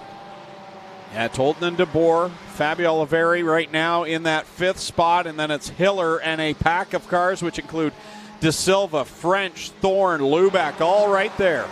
Paul Longboat in the 188 working his way forward. Is Mike Giberson going to call it a night in the 11 machine? He pulls off into the pits. 4 wide off of turn number 2. Almost 5 wide again. Wow. What action right now mid-pack as we see the battle for the 3rd position. It's Tolton, Oliveri, and DeBoer. And then from 6th on back, it is just a mess of cars right now as we have another one going off. Is that Barton? I think Jeremy Barton in the 84. They're trying their best to crash, and they just won't do it. They keep correcting it back there in that battle for 6th, all the way back to about 15th in a tight pack. Nico Hansen starting to feel some pressure from Jeff Elslager as Hansen will work to the outside of Kylie Dixon in the 9K, and here comes Elslager right up alongside the door of Nico Hansen. Side by side, they race for the lead. Hansen right down to the wall on the inside. Elslager up to the cushion on the high side. Hansen going to continue to lead at the line, but it was close. There's the battle for the lead. Hansen and Elslager. Elslager on that outside line, working off of corner number 2. They'll work it down the back stretch. Coming up on the pole sitter, Mark Martin, with 7 laps to go this time by. Still side by side off of turn number 4. Hansen going to lead the way, but Elslager going to lead that lap at the stripe. We've got a new race leader, and they just fanned out around Chris French. French might have a problem in that 54. He's dropped to the tail end of that pack. At the front, it's John Lubeck in the 14. The 21 of Ryan Hiller as we show you split screen action. There was too much racing going on around this racetrack to feature in just one shot. Elslager out in front in that 11E machine. Nico Hansen holding on to the 2nd position. Dusty DeBoer is starting to reel him in just a little bit. And now problems for Kyle Rothwell. Left front looks to have some damage. He'll pull it into the pit area, and I think we'll stay under the green. It didn't even look like the left front was there. Out in front, Elslager is pulling away. I'll have to check my record books. Has he ever won before, Greg? I don't believe so, no. I know he's come close. He had a little bit to learn with his racecraft, but did a great job out here battling with Nico Hansen. Let's see if he can hold off. It'll be 4 laps to go. Dusty DeBoer is coming. Tristan De Silva in the 0-1 has a problem. De Silva slow on the outside, exiting turn number 4. That car is dog tracking seriously down the front stretch. So the point leader is going to have to head to the pit area after working so hard all week. A heartbreaker for Tristan De Silva. Meanwhile, out in front, this is far from over. Elslager cleared Hansen, but Hansen has not lost sight of the leader. Now Dusty DeBoer is right there with them. Nico Hansen looks to the inside of Elslager. Elslager with a little bit better run off of the turn. Oh, John Lubeck gets gathered up with Wade Thorne. Thorne was headed to the pits. Lubeck almost headed into the turn 2 wall, a la Adam Plazik last week. 2 laps left to go for Elslager. He's got Hansen right there in that 2nd spot, fighting on the bottom line. This battle isn't over. No, it doesn't look like lap traffic is going to be a factor. Elslager way up to the high side in turn number 3. He'll bring it off of 4 to the white flag, edge out ahead of Nico Hansen once again. Here they go into corner number 1 the final time. Hansen down to the inside of the 11E. They've got some lap traffic in front. Not sure if that will play a factor as Nick Erskine's in that low line. Whoa, and Mark Deagle is in the line that Elslager wants to run. He gets around him. He'll see the checkered flag in the air. Jeff Elslager going to take the win. Nico Hansen 2nd. Dusty DeBoer 3rd. Then it's Oliveri 4th. Tolton rounding out the top 5. Wow, all that action so close to so many crashes, and it goes green to checkered. Fabio Oliveri in trouble off the end of the front stretch. When he crossed the line, I thought there was problems on the 16. He looked a little wobbly there, and now comes to a stop up on the high side. But Jeff Elslager, boy, bring some pepperoni sticks from Springer Meats to the booth, and you'll go to victory lane. Apparently, that's the trick. It's obviously. So he'll join our Clinton Jeffrey down in quick fire starter victory lane. Nico Hansen, I believe that's going to be a career best 2nd place. And Dusty DeBoer, who's been on the concrete many a time, he'll finish in that 3rd spot. Well, I'll tell you what it is for Dusty DeBoer. It is a whale of a points night for that driver. Yeah, it really is with the problems earlier on. And Dusty DeBoer, who had a hard night last week, got caught up on his way trying to get a win.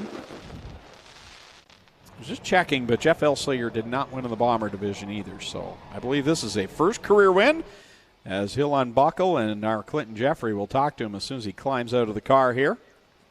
Well, ladies and gentlemen, how about it? A big quick victory lane welcome for a first-time winner in anything. His first ever feature win, Jeff Elsinger.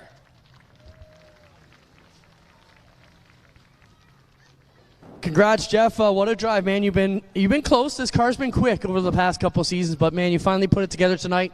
What does it mean to be standing here in quick victory lane? A lot of hard work. That's what it means, man. I put 40 hours in the car.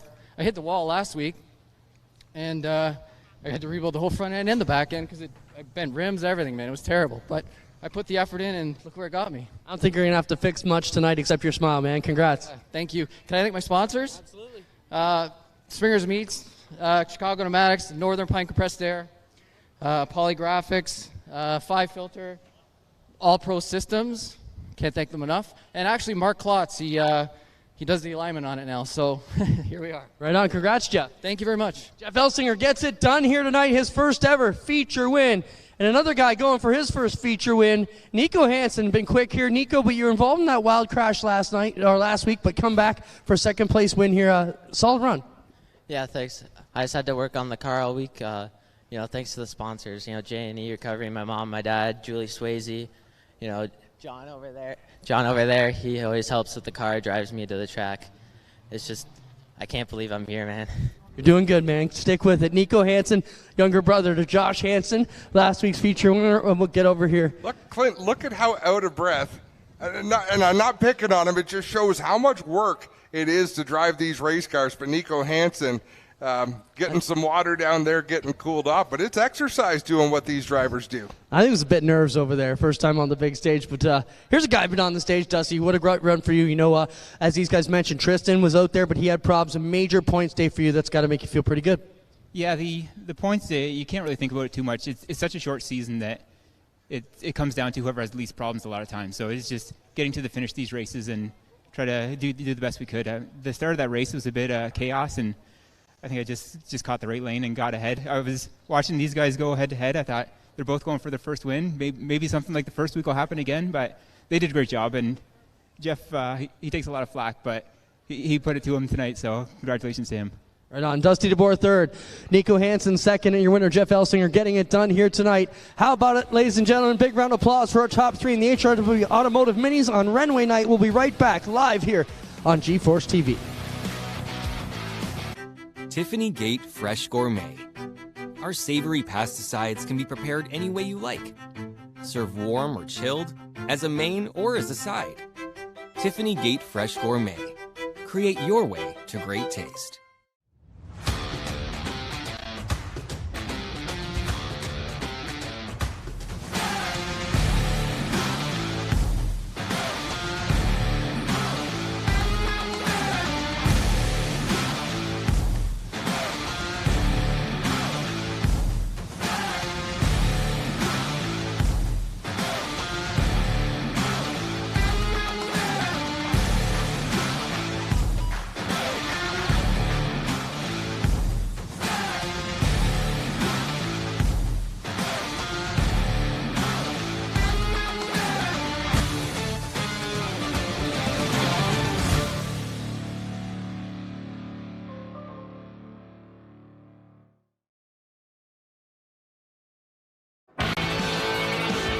Well, good evening, everybody. Welcome to our weekly race chat. Adam Ross and Clinton Jeffrey are live and interactive every Tuesday night. Rivals Race Chat is your home for race discussion, debate, news, interviews, and more. They'll even take your questions and comments live on the air and talk to some of the newsmakers each week. Tune in every Tuesday night at 8 p.m. on GeForce TV.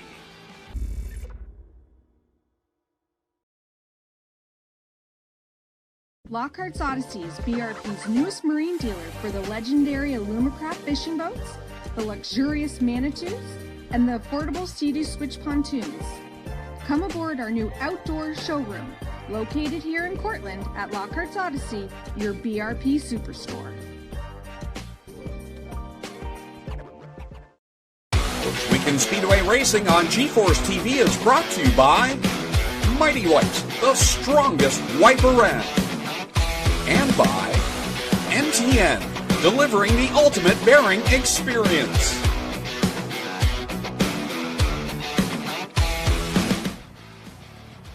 Welcome back live to Ohsweken Speedway as Tiffany Gate Fresh Gourmet presents Friday Night Excitement here at the Big O on G-Force TV. Renway Energy Night. My name's Greg Kellman. With me, Adam Ross, Clinton Jeffrey down trackside. One feature in the books.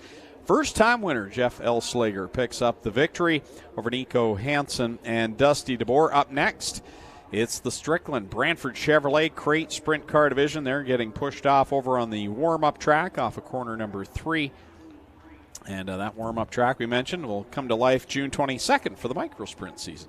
How bad did Dave Hunsinger want a 50-50 ticket? He wouldn't even come down into the stand. My No, goodness. bring it to me. Can you make change? Chop, chop. Oh, what a fella. How you holding up, Dave? How are those hamburgers sitting? Cheeseburger. So what is it Clint has to do here? So here was the deal. So Dave Hunsinger and I were in an off-season weight loss challenge. We were going to weigh in last Friday night. I weighed 322 pounds last September. Dave weighed 254 pounds. People were pledging money, which we're going to give to the food banks, either in Cambridge, Ontario, or Caledonia. So Clinton opened his mouth at one point and says, you know what? I can't stand bananas. I'll eat a banana for every pound that you lose. Okay?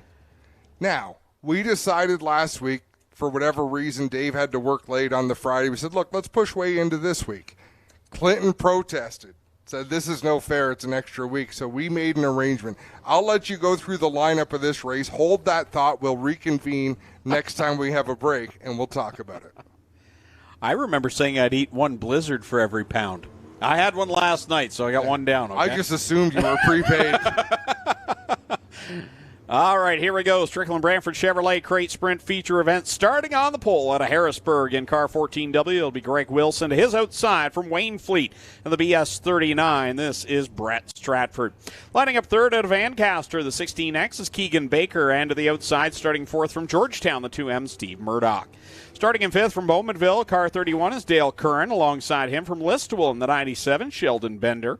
Going off seventh, the highlight man, Mac the Man. He's from Mississauga in car number 4. And to his outside, the Top Gun Award winner, brought to you by Ackland Insurance from Mosley, car 3S, Austin Rose.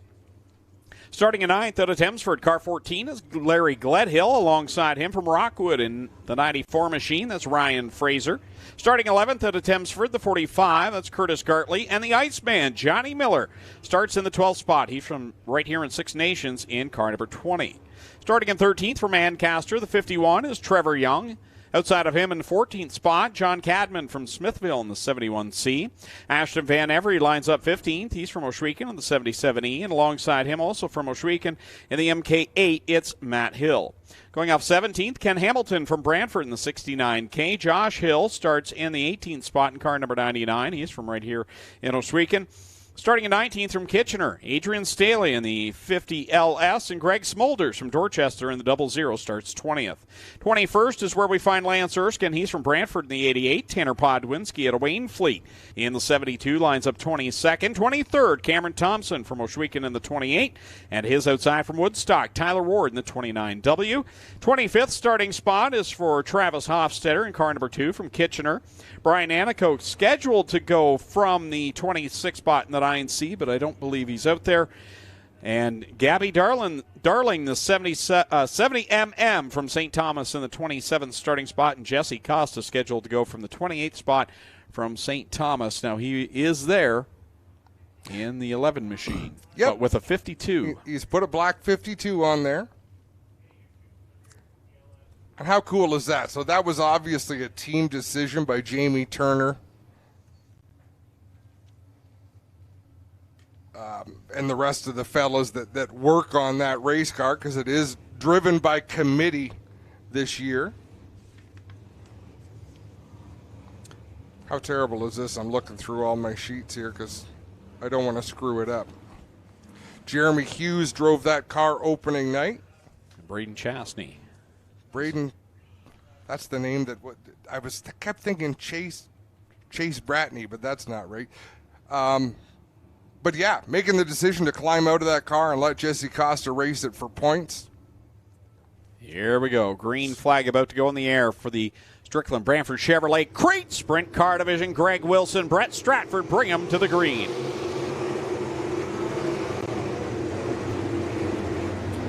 Everybody survives the couple of dips down in the turn. Greg Smolders, I believe, is the car that gets up and off the banking in 1 and 2. But we'll run down the backstretch through 3 and 4, clean and green to complete lap 1. It's all Brett Stratford right now over Greg Wilson, Murdoch, and Curran single file, and then it's McDeman and everyone else giving chase.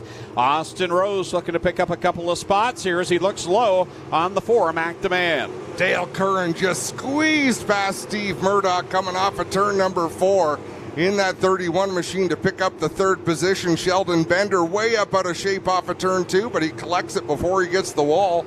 Cam Thompson in the 28 with problems off of turn 2. He'll bring that car down towards the infield, and we will stay green. Brett Stratford pulling away from Greg Wilson. And for Greg Wilson, we've documented it a lot here tonight. Crash week 1, wins his heat race tonight, riding in 2nd right now. Even if he drops out of this race, it's got to be a win for him tonight if the car stays in one piece. He has looked strong here. Yeah, he's got to feel good with the laps he's turning. He's already got a checkered flag. That feels good in the heat race. But just to stay up at the front of one of these races, look at the cars all the way around the racetrack. And there are good cars at the front, in the middle, at the back of this field. Solid field as the leader works around Gabby Darling off the corner. Continues to be Brett Stratford out in front. 6 laps on the board so far, 14 to go. Dale Curran working the inside of Greg Wilson off of turn number 2. Gabby Darling going to play into this battle. Curran has to back out of it a little bit. He'll regroup and try again as Greg Wilson maintains that 2nd spot. Leader really getting into some thick traffic right now as he works by Smolders. Now he's going to work to the outside of Matt Hill, and we've got one backing up the banking. And that will put us under the caution flag. I believe that was Sheldon Bender. And that saves Hill, Jesse Costa from going a lap down. Clinton Jeffrey, his microphone is working once again. Yeah. He is down there. Nothing wrong with the Bender 97, just a slide up to the top. Guys, I believe he'll just get a quick push and should be able to return. I think he just undid his belts, Clint. I think that was I thought the same thing, but I'm pretty sure that was a tear-off. He just handed out the window there, yeah. And now he's telling him, just give it a push. Greg, you and I talked about it earlier tonight. We need a new safe word. When I was fumbling and bumbling over the 11 car and Jesse Costa, you could have blurted out Omaha. Like, save me from the... I like watching you twist in the wind. Oh, that was awful. For who? Exactly. Everybody. If I'd had popcorn. There was a time in the announcing business when we started our craft, nobody could hear what you said. We were just making noise. Now there's replays, there's television, we stream online. Buddy, you're still just making noise. Oh, what a jerk. Mr. Congeniality. Yeah. Anthony Dortono, yes, I'll give you a shout out. I hope you're having a good night tonight, Anthony. Adam Turner shot me a message threatening to come down and race next Friday. That'd be cool. He better. Right? Oh, Travis Cunningham had more important things to do tonight. An unexpected funeral. So sorry. Oh, sorry to hear, Travis. Jeremy Hughes message to say they're lending the 11 to Jesse Costa. How long ago did that get sent? Was this something that we could have broke even before Austin Rose? If I looked at my phone. But who am I to look at my phone when there's a race night's going on? Please. Rob Twitchett told me that Elslinger's car knows victory lane. Robin Elliott won a few, and maybe Fabio when he had it. Mike Carra asking about the weigh-in. Indeed, there was. We'll talk about that in a little bit.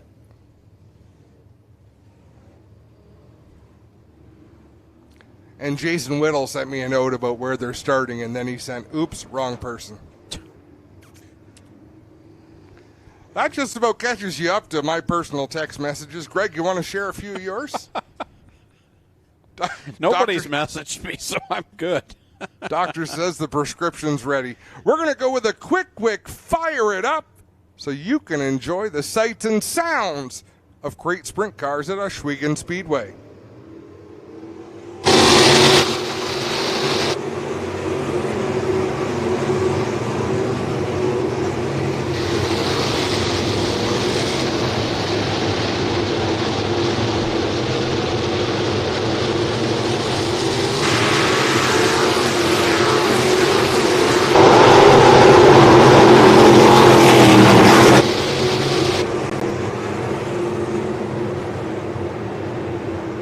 And that is the sound of a yellow flag.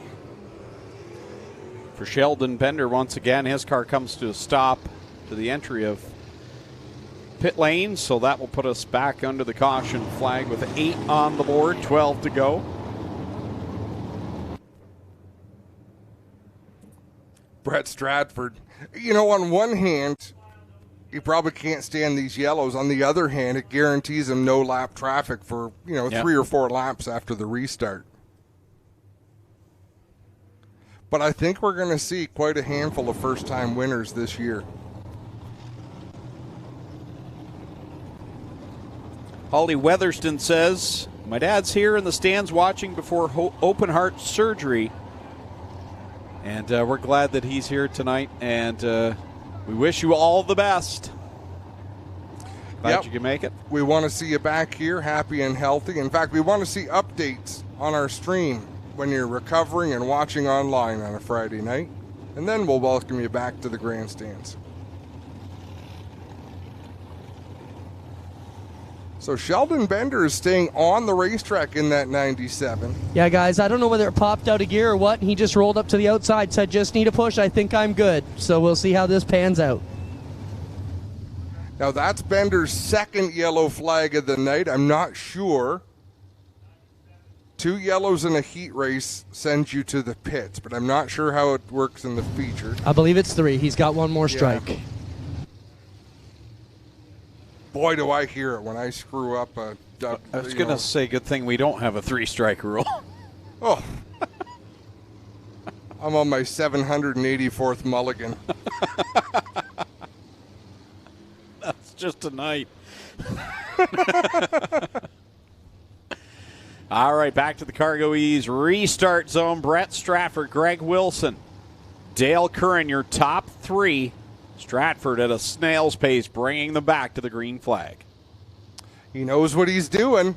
He sets that pace, and you can see them slowing down all the way to the back of the field. Buy himself a little bit of daylight. Greg Wilson sticks his nose to the inside. Couldn't quite make that happen. He'll fall back in line, but I gotta love the aggression out of Wilson.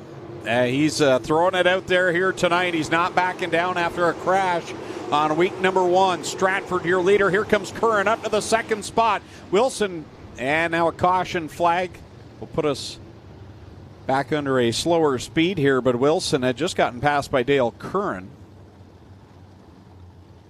We'll see what happens as they go back to the previous lap. Did the yellow just come out because of the cone? We're like squirrels that just heard a noise. What happened? What's going on? I think the rope broke on the cone. Did it? So now Wilson will resume in 2nd. They did not complete the lap, so he will get his 2nd starting position once again. They were talking to Brett Stratford on that last restart, guys. He was a touch early the time before, so I think he got a warning. That's why I was ultra slow going into the Cargoways restart zone this time. So we are retying the cone. If this doesn't work, that young fella is going to have to hold the cone. Did you say hold the cone? I'll hold the cone. Want to watch this disappear? Magic. I wish that one was on camera. Why? Jazz hands. How come the light is over there when the camera is over there? I have no idea. We look better as silhouettes, probably. Reminds you of the hilarious House of Frightenstein. Remember when they'd start dancing? Did we have this conversation before I've and you never watched this. that? Well, yeah, probably. Billy Van, wasn't it? Played every character in that. Brilliance. Oh, my goodness, that was so good. Okay, we've got a little bit of time. So, Clinton Jeffrey had said he will eat a banana for every pound that I lose, which was 38 pounds. That's a lot of bananas. Wow. But then he protested because we didn't weigh last week. I said, okay, here's the deal. Here's my compromise. You only have to eat 2 bananas. But I'm providing the bananas, and we get to film it. And I do plan on doing something with the film. Do these 2 bananas have to be fresh or brown, green? No, I wouldn't do that to them. There's way more fun to have. How come I think I had 38 is going to be way easier than whatever you've got in mind with 2? Yeah, exactly. That's what I'm thinking. Hey, you protested. The officiating panel discussed it. Can they be blended into a milkshake? Were there stipulations on how it had to be consumed? That's why I want to film it. Find the gray area, Clint. Stratford again, slow to the cargo ease restart zone, jumps on the loud pedal and pulls a gap right away on the front stretch.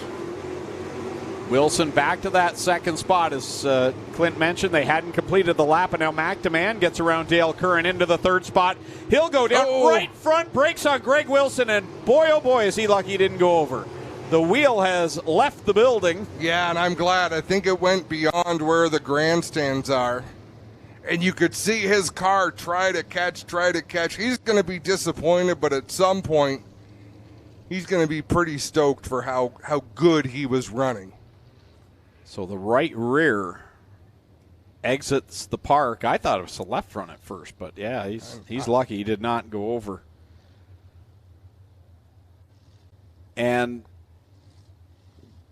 you know, I said this earlier, if he doesn't get a good finish, I think he can take a lot of good things from tonight.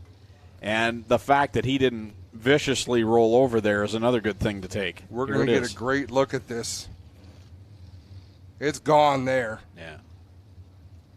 And those bumps wouldn't feel good for the driver for sure, but it's a heck of a lot nicer than bumps on the roll cage. Whoop. Man, every camera got that.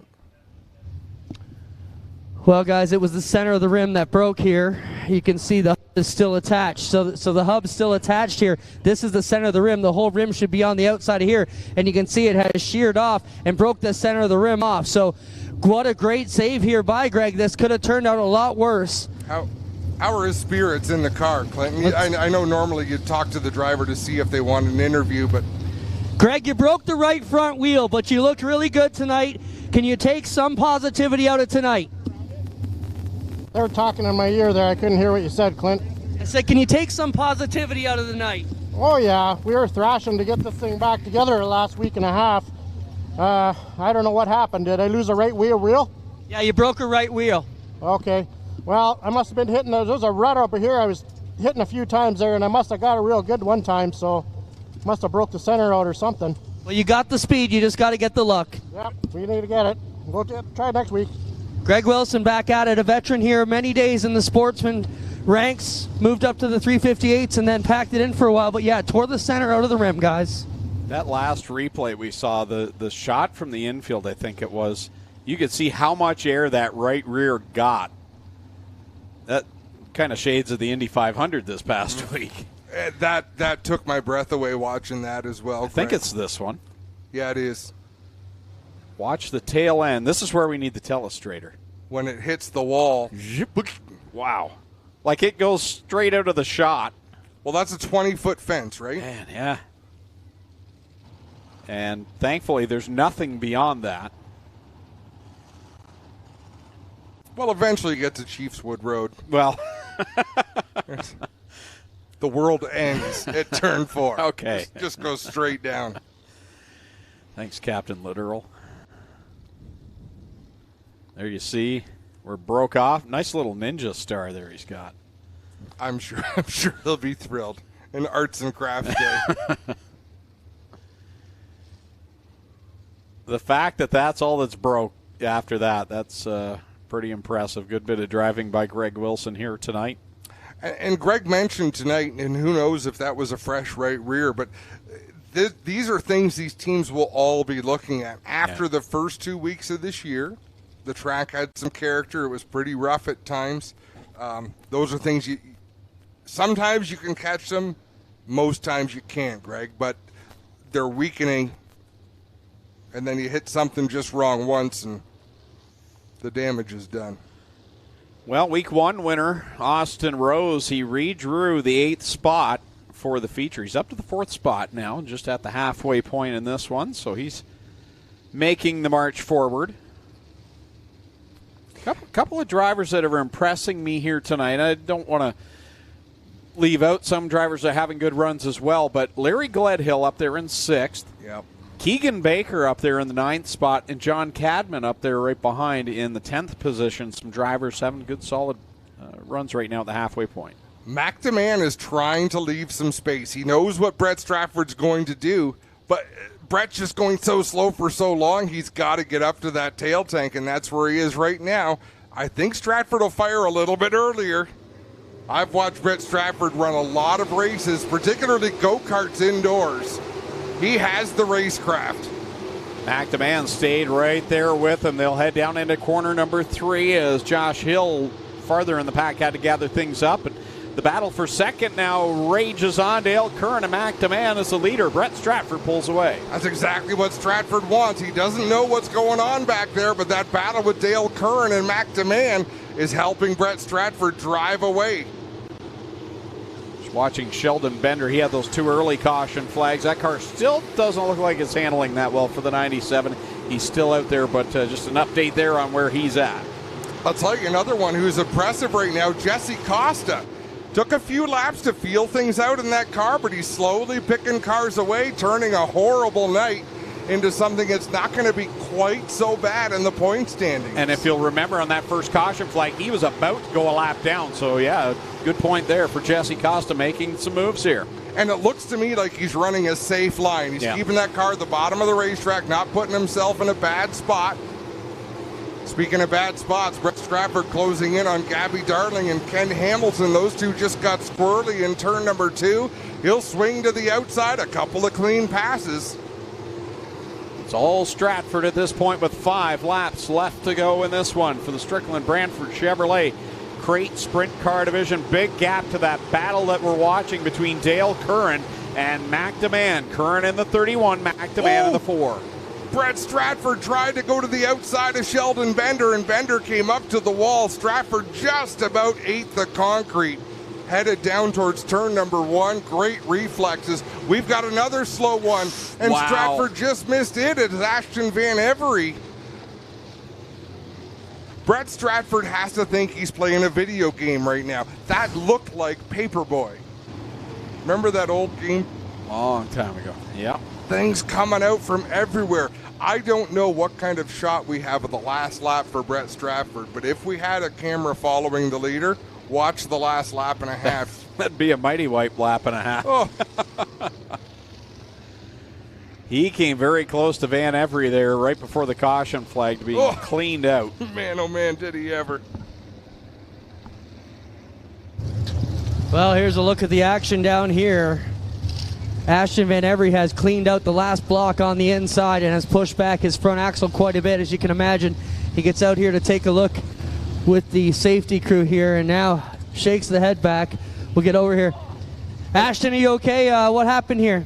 Just fucking broke the axle. Sorry for my swearing. I'm a little upset right now. I don't know if the chassis is bent. I hope not, but if it is, I don't know if we'll be back out this year. You got lots of friends. You'll be all right, kid. Ashton Van Every here trying to work this one out, and they're going to pull this one off the wall, guys. All kinds of massive damage there. Watch Stratford. Oh, wow. Now, Spencer, do you have a shot of Stratford the previous lap going by the start-finish line as he was closing in on the 97? And chances are we don't have a shot of that. In fact, if we've got the speed shot, I'll bet you that will give us a good look of the mighty wipes moment that Stratford had. So a heartbreaker for Van Every as he'll get the hook. Spencer the Octopus Mullen. Here we go. So Stratford is the leader. It'll be an all-black car coming up on Sheldon Bender with multicolors. Right here on the outside. You saw it. They touched. Yep. They touched bumpers as he crossed over. He was committed to the high. Show that once more, at speed, Spencer, now that we've seen it. You'll look for the last, you have to look past about 2 or 3 cars, and then you'll see them coming off a turn 4, and you'll see Stratford behind swing all the way to the wall at speed, and then have to rethink, this might be a better shot. Yes. And we've seen some horrific crashes caused just that way. More so when it used to be a cinder block wall because the wall wasn't even all the way down the front stretch. 1 to go has been given. This time at a turn number 4, Brett Stratford gonna jump on the loud pedal. There will be 4 laps to go to end this race. Dale Curran back in 2nd. Mac DeMann back to 3rd. Steve Murdoch 4th. Austin Rose 5th. Then is Larry Gledhill, Curtis Gartley, John Cadman, Keegan Baker, and the Iceman, Johnny Miller. Back through the Cargo Ease restart zone. Green flag goes up in the air, and the top 3 all right there, nose to tail down into corner 1. Here comes Curran to take the lead. Slide job by Dale Curran, a polite slide job if there ever was one. Stratford going to return the favor down into 3. Curran crosses him over. This is sprint car racing. 3 laps left to go. Curran, your leader, the driver to Bowmanville out in front. Stratford is not going to let this one go, though. Here he comes again in 3. Stratford to the inside. Curran up on the high side where there's lots of grip. Stratford loses a little bit of ground as they take the 2 to go. Dale Curran out in front. Stratford, Mac DeMann, Steve Murdoch, and Austin Rose the top 5. And right now, Brett Stratford has got to be just digging as hard as he can. White flag is out and Curran's pulling away. Steve Murdoch up to 3rd. He might not be done as we got a slow one on the back straightaway. Shelton Bender trying to get out of the way. He will do so successfully. Off of corner number 4, his 2nd crate sprint car win. Dale Curran picks up the checkered flag. Brett Stratford 3rd at the line, or 2nd at the line, 3rd. As we got problems, 1 over in corner number 3.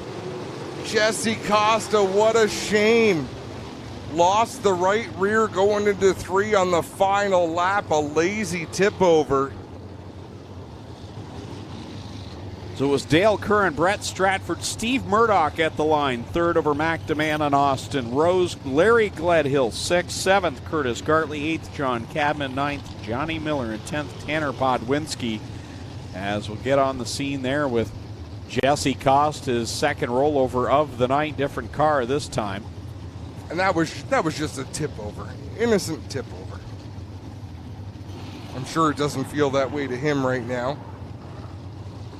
So for the 2nd week in a row, Brett Stratford, runner-up. Dale Curran, first time in victory lane at Ohsweken Speedway, picked up his first win on the road at Brighton Speedway. I believe it was during Labor Day weekend. That was a heck of a show.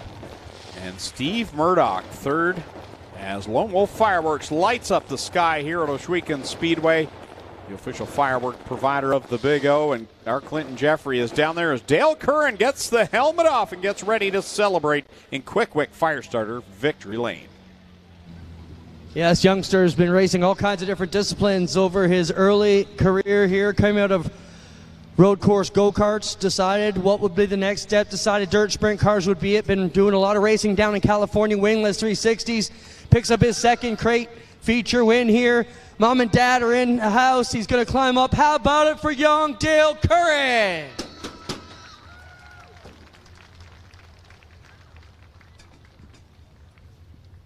Great job, Dale. I mean, this car was flawless here, and it was a big, massive run there. Stratford is dying to get that first win, and you took it away from him again tonight. Talk about the hard driving and a couple wild sliders there. Yeah, it was good. I thought on that last restart, I'm just going to go where he's not, and it worked. And I saw him go to the top, so I said, I'm throwing the slider, and it worked. Let's talk about the track and your drive tonight. A great night for you guys. Yeah, it was really good.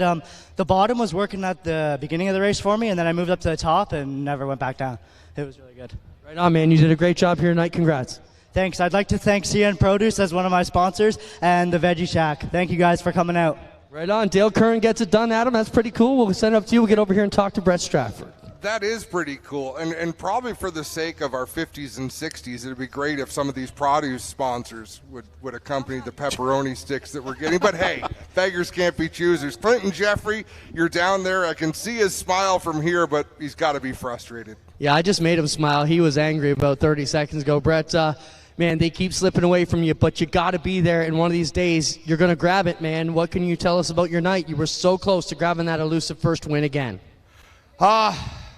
Stu Friesen told me that once we figure out how to win, I think we're going to be dominant, but I just can't friggin' figure it out, man. No, great drive out here. You look real aggressive, though. You look like you're really getting it handled. Yeah, I was not expecting that at all. Yeah, he just beat me, straight up. Right on, Brett Stratford second, guys. Send up to you. Get over here with third. Phenomenal race. I mean, when you can have clean slide jobs and crossovers, that's what we do this for. Glenn Steyer's going down there, I think, to give some congratulations to Brett Stratford, who is the main fabricator on his GSR chassis. Clinton Jeffrey is with our third-place finisher. Steve Murdoch, great run for you. I mean, all these nights when you can end up on the podium, it adds up to the points. And we heard our mini stock drivers tell us it's a short season, so you just have to make sure you can maximize the nights and not have these types of problems. And you're going to have those problems tonight, Steve. Congrats. Third's not where you want, but it's a good night. Yeah, it's a lot better than last week, but we're trying to get a win, but it'll come eventually. Right on. Congrats, man. How about a hand for our third place? Steve Murdoch, second place. Brett Stratford, your winner tonight. Dale Kern in the 31C. We'll be right back live here on G-Force TV and Rev TV from Ohsweken Speedway. Get ready to experience the NASCAR Pinty Series Power Hour. Join your host and wingman, Cam K, every Monday night at 7 p.m. on G-Force TV for an hour of non-stop excitement and in-depth analysis of the hottest racing series around. From the latest race highlights to expert analysis and insider commentary, you'll get an exclusive look at everything you need to know about the NASCAR Pinty Series. Tune in for the NASCAR Pinty Series Power Hour, the ultimate destination for race fans everywhere. Tiffany Gate Fresh Gourmet. Our savory potato sides can be prepared any way you like. Serve warm or chilled, as a main or as a side. Tiffany Gate Fresh Gourmet. Create your way to great taste.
Discovered fire, but Quick perfected fire. Quick is the only fire starter that guarantees to start your campfire, wood stove, or fireplace without the need for kindling or paper. Find your nearest Quick retailer at quickwick.com. Ohsweken Speedway Racing on G-Force TV is brought to you by Pinty's, making great food fun, and by Quick, the world's best fire starter.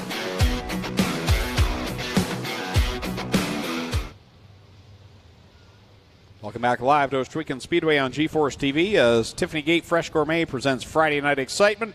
Thunderstock's ready for their feature. Adam with the starting lineup. Starting on the pole from Canfield, the 03 is George Grossel. On the outside of the front row from Ohsweken, the 21Z is Braden Burning. Starting third from Thorold, the 196 is Tyler LaFantasy. Fourth from Hamilton, the 25 is Ken Sargent. Fifth in the 11 from Thorold, it's Go Fast Teeple. Starting sixth from Tilbury, the 17W is Travis Whittle. Seventh from Port Colborne, the 11R is Bryce Richardson. Eighth from Harley, the 37 is Rob Hoskins. Ninth from Caledonia, it's Mikey Bobby, Mike Thorne in the 55, and on his outside from Hagersville, the 49 is Brewster Baker, Dave Bailey. 11th from Jerseyville, the 53, is Logan Schwedick. 12th from Guelph, the 79, is Chris Hale. 13th from Caister Center, the 28, is Jim Lampman. 14th from Burlington, the 97, is Ron Logie. 15th from Niagara Falls, the 19T, is Trevor Want. 16th from Hagersville, the 23, is Trevor DeBoer. 17th in the 93K out of Hagersville, it's Mike Klazinga. And 18th, also from Hagersville, the 8, is Ryan Dinning. 19th out of Caister Center, the 28D is Donnie Lampman. 20th from Victoria, it's the big dog, 84RK, Ryan Beagle. 21st from Ancaster, the 19, is Kyle Wirt. 22nd from Hamilton, the 43, is Kyle Andrus. 23rd in the 427 from Binbrook is Tim Phelan. 24th from Dundas, the 24R, is Rodney Rutherford. 25th from Ohsweken, the 93, is Melissa Miller. 26th from Canfield, the 32, is Mark Fawcett. 27th from Ohsweken, the 28T, is Jordan Hill. 28th from Brantford, the 13, is Casey Huffman. And scheduled to start 29th from Hamilton, the 62, is Brian Passetti. Looks like Mike Klazinga has taken his 93 back to the pits. Well, Mike Klazinga has forgotten the gas cap, and they asked for courtesy laps, but they're not going to get him here. So if he can get the gas cap back on and get out here before we go green, he can start, but he's up against the clock, guys. The challenge there is when you forget the gas cap, normally it's sitting on the trunk lid or the fuel cell itself. So it's quite possible that it is somewhere between his pit area and the starting grid. So the Strickland Pace Truck will pull off on the back stretch. Third feature of the night, ready to come to the green flag. George Grossel and Braden Burning on the front row for this one. Middleport Mechanical Thunderstocks, who will be the winner tonight. Keeping one eye on the back to see if Klazinga makes it out. We're under green. Burning with a great launch on the outside in that 21, sorry. He's going to lead the way in turn number 1. He'll grab the lead. Grossel gets a little sideways off the second corner. Sargent and LaFantasy boxed up. They're off and down into the back stretch. And now LaFantasy a little bit sideways. 4 wide off the fourth corner. Whittle right in the middle. Skinny quarters there down the front straightaway as Burning goes into turn 1, slides all the way up the track in turn 2. Up to second is LaFantasy. We do see Klazinga waiting there on the high side of number 3, but I don't believe he's allowed on the track once the green flag is dropped, so he will be done for the evening. Burning continues to lead the way. Rob Hoskins in that 37. He's had his struggles this season, but he's up there battling for the lead. Here comes Bailey as we got Jim Lampman going off early. Man, last week it was Dave Bailey. You don't normally see mechanical failure for him. This week it's Jim Lampman again. Not something we're used to seeing. Burning gets sideways. Wow. Nice job to gather that up by Braden Burning right in front of the field. Yeah, that was an excellent save down there in corner 2 because it could have been nasty. And Tyler LaFantasy nicely got by as well into the third spot. Christopher Hale working the outside line. And boy, mid-pack, it's crazy right now. Ryan Beagle made a couple of great decisions that lap, and it picked him up about 8 spots. Bryce Richardson right now working that outside line, trying to clear himself from this traffic jam going on. Whoa, some close calls there in corner number 4. Somehow, they all come out straight, and Kyle Wirt's in the thick of this. Oh, Rob Hoskins was having a good run, heads it off to the pits in the 37. That leaves Dave Bailey out in front, all by himself by about half a straightaway as Trevor Want gets turned around off the front bumper of George Grossel. He'll gather things back up again. As I mentioned, Kyle Wirt, the point leader, coming into tonight right now in the thick of this battle going on. He's got cars all around him. They're 3 wide right in front off the second corner. Wow. LaFantasy got a little bit squirrely. Thankfully, Go Fast Depot was there to keep him off the wall as Wirt goes around right in front of those two.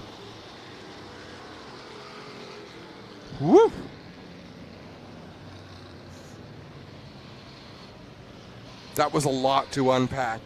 Whew. So standard rules in almost any form of short track racing, you've got to take the initial green flag or you don't get to join the field. Clinton Jeffrey, what do you got for us? 0-3 being sent to the pits for intentionally turning the 19. 0-3 being told to take it to the pits. And we'll have a look at this, maybe. Oh, we're going to see Kyle Wirt here. I don't think it would be intentionally turning the 19, Clint. No, that was the Trevor. Oh, the other 19. Yeah. So the two separate incidents. One, I think it was a lap before, spun to the infield but kept going, and then the following lap it was the other 19, Kyle Wirt, going around in corner number 3. So the point leader is going to have to restart at the back. Well, that'll be exciting to watch him come up through this field. So have a look. It'll be over to the right side of the screen. I believe they're back in turn 2 right now. So it's going to be quite a few cars go by before you see the spin.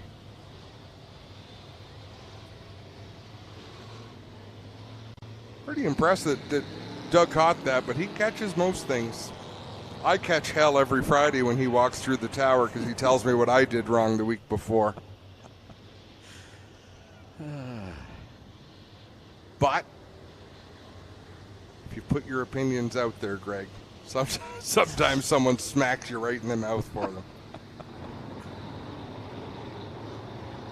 Well, Dave Bailey's back where he's normally found at the top of the pile in the transactional.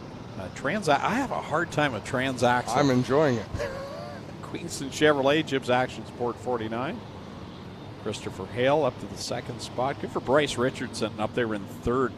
Bryce is always one of the top competitors in this division, but for some reason here, something always goes wrong for him, and not of his own doing for the most part. That 11 machine's always a stout piece, and he's having a good run here tonight. Now, my son Connor was saying that's a car that was bought from down Brighton Way last fall. I tried to buy that car, but they said someone else was coming to look at it. Whose was it? Not Justin Ramsey's. No. Oh, okay, because I saw he sold one of his cars. No, it was a deal that was way too good to pass up, and I'm sure there was a lot of people trying to buy it. Quick, fire it up this time at a turn number 4. The sights and sounds of the Thunderstocks. Middleport Mechanical Thunderstocks here at Ohsweken Speedway.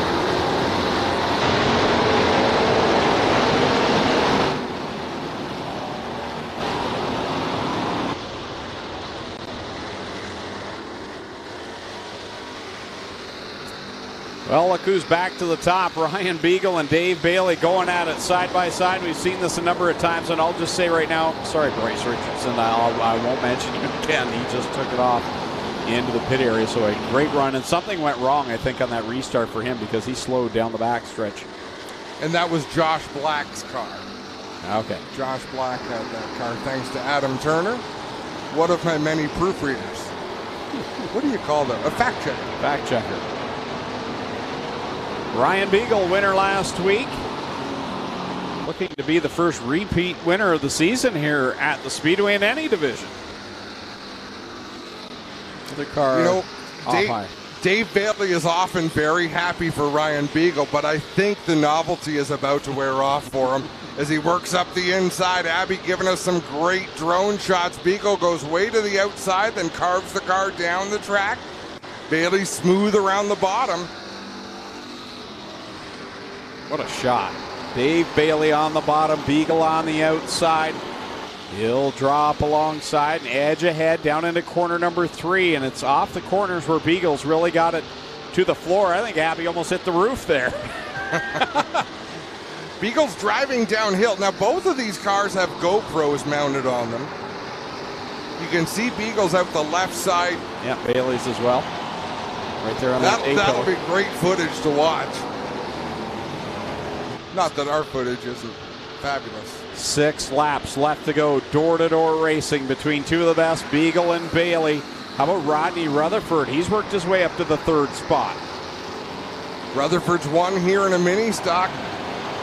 Rutherford has won in a lot of different types of race cars, mostly at Flamborough Speedway. Oh, and he goes around at corner 3 on his own. I did that.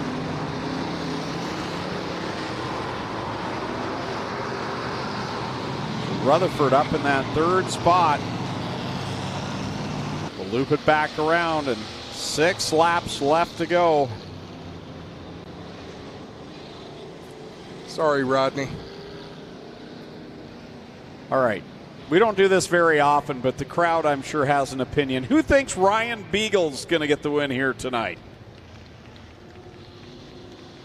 Any Dave Bailey fans think he's going to get his first win of the season? How about Christopher Hale? He had a big win at the end of last year at Humberstone. Any Chris Hale fans thinking he'll get it away from these top 2? We'll find out with 6 laps left to go. Beagle will be the leader.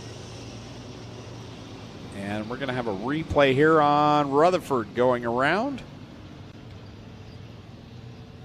And that's what's put us back under the caution flag. This is the best compliment I've had in ages. John Carley had eye surgery today. That's not the compliment, but good for him. It needed to happen. Hopefully he'll be back on his feet and 100%. But then he said he had to watch the show, couldn't miss the weigh-in. You look good. It takes someone to have surgery on their eyes. I would call the doctor immediately. Adam Ross looks good. You screwed something up bad. Do it again. But no, it's fast recovery, John Carley. We look forward to seeing you back at the races very soon.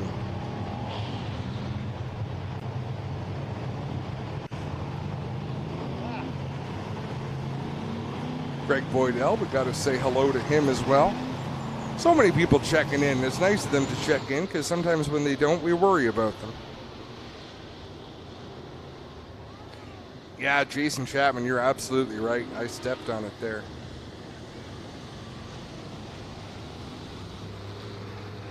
White flag out. We'll come back to the restart zone, the Cargo Ease restart zone with 6 laps left to go.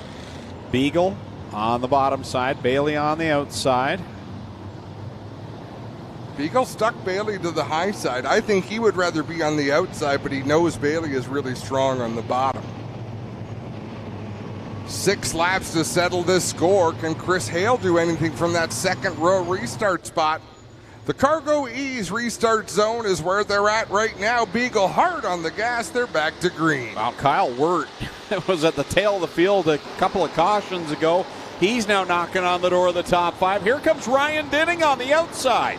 Dinning hanging it out high, wide, and handsome in that black number 8. Picks up the 3rd spot. He'll look for more as he sails it down into 3. Here they come. It'll be 5 laps left to go, says Dave Hunsinger at the flag stand. Side by side at the line.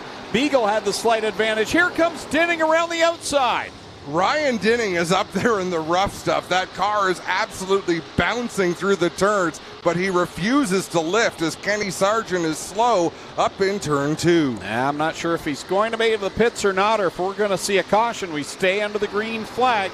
3-car battle. Here comes Dinning to the outside of Bailey. 3-car fight off the 2nd corner. Wow, I don't think Dave Bailey thought there was someone out there.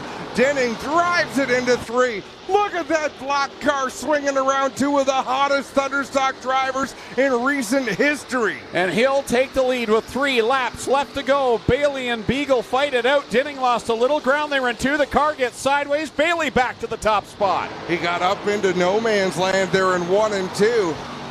Had to lift to save that race car. He'll gather it back up. 2 laps to go. He's going to try to take another swing. Contact between Beagle and Bailey. Bailey leads that lap. Beagle on the bottom. Dinning gets a much better launch through corner 2, but the caution flag comes out as Burning and Teeple are locked together up in corner number 3. So with 2 laps left to go, back under the caution flag. What a fight at the front. Have you ever? No, I've never. I don't know that I've ever said that. Oh, you're so lame. Right here with you. I knew you'd leave me hanging, so I didn't even. There's Teeple. What a battle. And Burning locked together there. Okay, did he have go fast on that side last week? I thought it had the tartan 11. I've never seen it moving that slow or stopped. We'll have a look at this replay. Ooh, that happened in turn 2 and landed in turn 3. And he dragged Braden Burning all the way to the high side of 3. You can see Burning's front end is broke. I mean, kudos to the officials. When there's a 3-car battle for the lead with 2 to go, that you're watching that and paying attention to, because I wasn't watching that. No. No, they see everything. That's wedged in there quite well. It's a wedgie. Really? An automotive wedgie.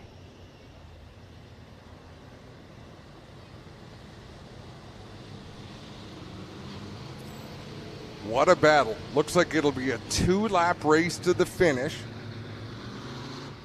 Dave Bailey with the race lead.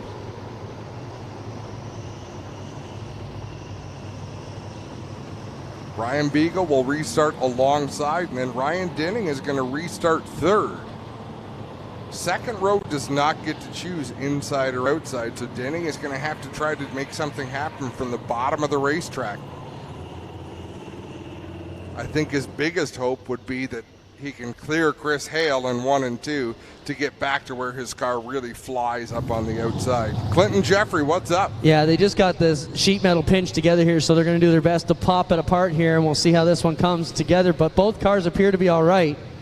Just got some damage there on the, some body damage. They're going to use the tow truck to try and yank them apart. I thought Burning's front end was all discombobulated, but maybe he does just have the wheels cranked. Not even damage on the Teeple car. But look at that body support. Something no one's ever said about you. Oh, hurtful. Look at Dave Hunt, the whole flag stand's jiggling from Hunsinger laughing. Bunch of bullies.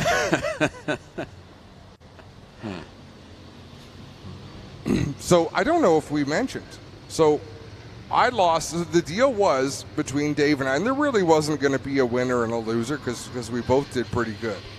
Very good. But the challenge was whoever loses the most percentage of body weight.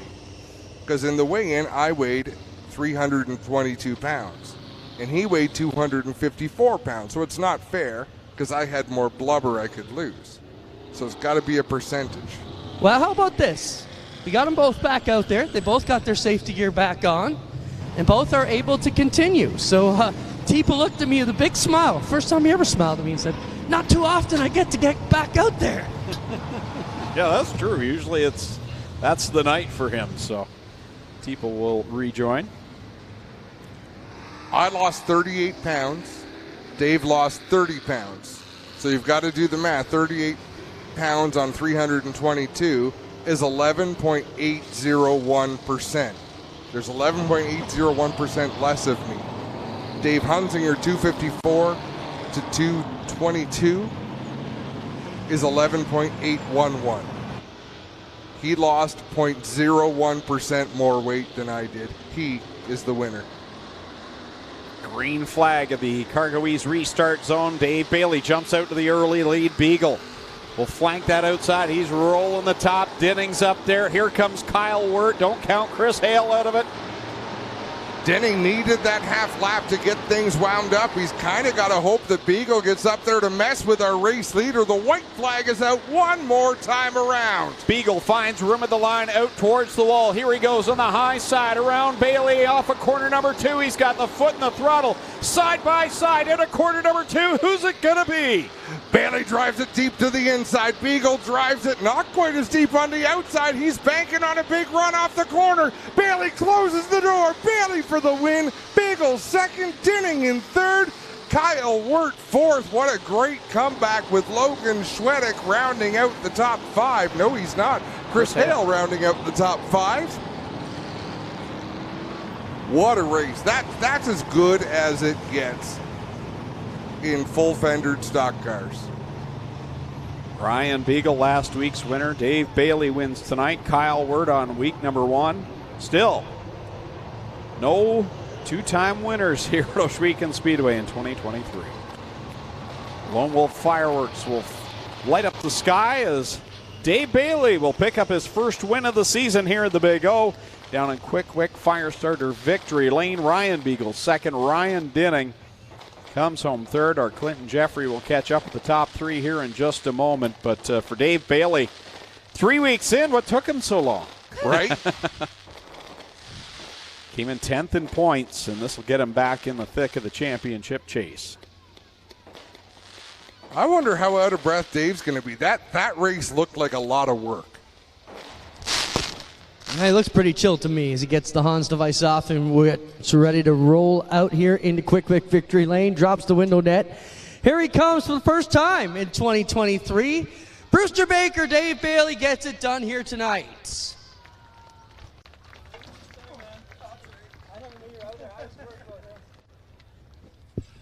Dave, solid drive here. I mean, we're almost a month in the season before we got to talk to you, but these guys have really picked up their game. Talk about that coming off 4. You knew he was setting you up for the big run, and you blocked him. First off, I got to apologize to Ryan. I had no idea Ryan was with us, and I was worried about Beagle on the bottom, and then over there, I just kind of came up across the slick, and I don't know, I guess I owe Ryan an apology too. I kind of ran into him, but this is such awesome racing with these dudes, and just inside, outside, through the holes, just through the slick, just so much fun. Now, Dave, there was a time when you were dominant here and, you almost made them look silly, but they're making you work for this. Is it a little more fun for you now? This is way more fun. This is awesome, racing with 2 great guys, and just can't wait to do it again next week. Right on. There's Dave Bailey, guys, your feature winner here in the Middleport Mechanical Thunderstocks. Give me a second. We'll get ready with second. Dave Bailey, he showed the signs of working for that win. And I imagine Ryan Beagle, although Ryan Beagle is cool as a cucumber every time you talk to him, Clinton. Ryan, what a drive there. I mean, you were on it. Then we had that yellow, kind of took it from a 3-way battle down to just you and Dave. You kind of got into each other down the backstretch, but I know it's just good, hard racing. He covered you coming out of 4 there. What's your thoughts? Yeah, it was a good race. I'm just happy to get through the mess like that and race with Dave and Ryan. It's always great. So just got to thank, I missed it last week, thank all my sponsors, Ackland Insurance, RK Automotive, APC Auto Parts, and Hess Autotech. Right on. There you have it. Ryan Beagle second here tonight. Guys, give me a second. We'll get over with Ryan Dinning. Absolutely, Ryan Beagle. And there's the humility out of these drivers as well. They're just out there having a good time, a lot of respect. They're fendered race cars. You really don't have to apologize for much contact in these things, especially not if you watch racing on Sundays anymore. Clinton Jeffrey on the pad. Ryan, 3 of the best of you up here, giving it your best all today. Ryan, Dave Bailey come over and apologized. He said he didn't realize you were the 3rd lane on the outside there. You were having a good run. You were in this one. You got to be real pleased with how those 8 cars running so far. Yeah, I'm pleased for sure. I mean, that's a chance you take when you're trying to come around the outside of somebody like that. They have no idea you're out there, but just glad we made it to the end. Right on. Ryan Dinning, 3rd. Ryan Beagle, 2nd. And your winner, Dave Bailey. Brewster Baker gets his first win of the season here at Ohsweken. We'll be right back live on Rev TV and G-Force here at Ohsweken. Tiffany Gate Fresh Gourmet. Our savory pasticides can be prepared any way you like. Serve warm or chilled, as a main or as a side. Tiffany Gate Fresh Gourmet. Create your way to great taste. You're so tasty.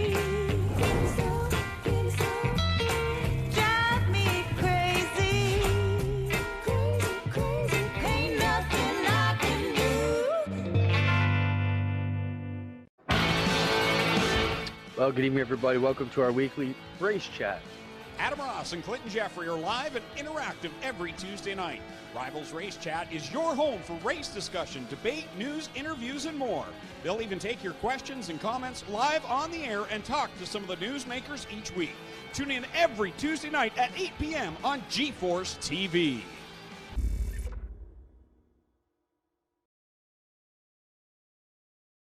Early man discovered fire, but Quick Quick perfected fire. Quick Quick is the only fire starter that guarantees to start your campfire, wood stove, or fireplace without the need for kindling or paper. Find your nearest Quick Quick retailer at quickquick.com.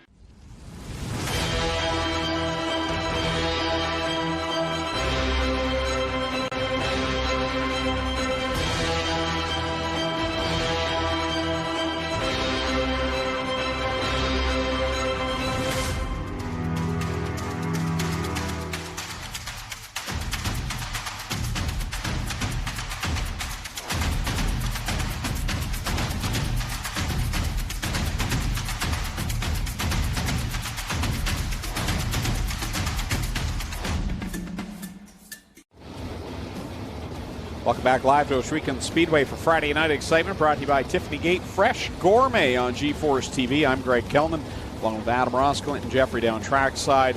Tonight's card here at the Speedway brought to you by Renway Energy. Final feature of the night is out on the racetrack, and it's for the Cool Kids Ice and Water Core Pack Merchandising Sprint Cars. The lineup looks like this. Going from the pole out of Freelton in the 12 Double D, it's Darren Dryden. To his outside, last week's winner from Beamsville, the 88H, is Josh Hansen. Starting in third out of Dunnville, car number 15, that is Ryan Turner.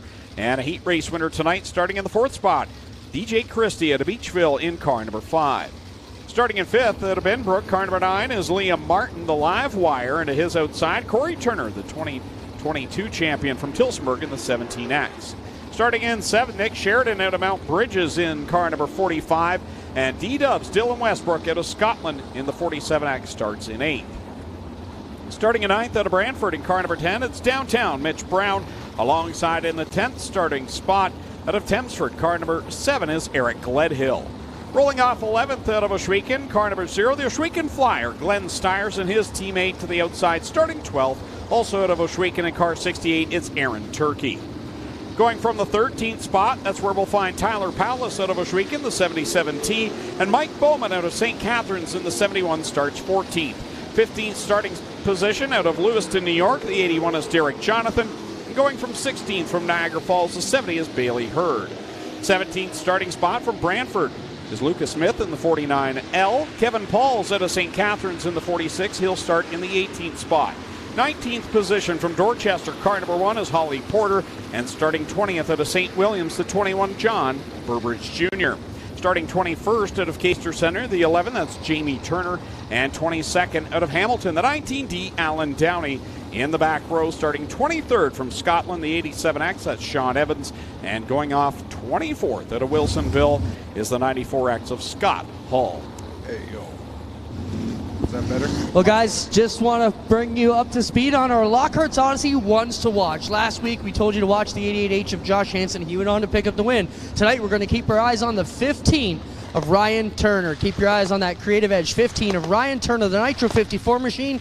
He's our Lockhart's Odyssey ones to watch as the fireworks come live here at the Big O. Yeah, Lone Wolf Fireworks lights up the sky. White flag has been displayed. Next time by, we going green flag racing. 2x2, 12 rows of beautifully prepared sprint cars ready to come to life. Darren Dryden, Josh Hansen on the front row. The Strickland GMC Pace Truck pulls off on the backstretch. Dave Hunsinger with green flag in hand. Ladies and gentlemen, you came looking for a show. Well, here you go. Let's end all the anticipation as we bring to you our feature presentation.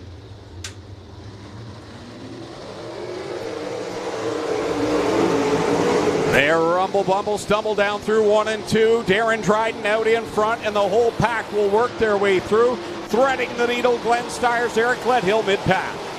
DJ Christie made an aggressive move down into turn number 1 on that opening lap. It paid off with the second position. Glenn Stiers also picked up a couple of spots there in the first couple of turns. Top 3 have pulled away. Darren Dryden with a big advantage over Josh Hansen and DJ Christie. This is something we're used to seeing, that 12 Double D out in front by a good distance, but usually it's in the crate sprint car division. Darren Dryden in his rookie campaign set sail with the lead over Josh Hansen. Clean air does wonders. Oh, we've got one around in turn number 1. That's John Burbridge. That was a horrible spot right there to be sitting. Got to say a special hello to John Burbridge's crew watching from home tonight. Also a big shout out to Coast Racing League. Roger Craig and his group doing some great things as Clinton Jeffrey is on his way. 2 laps on the board. Darren Dryden, the leader, looking strong here. The rookie driver out of Freelton.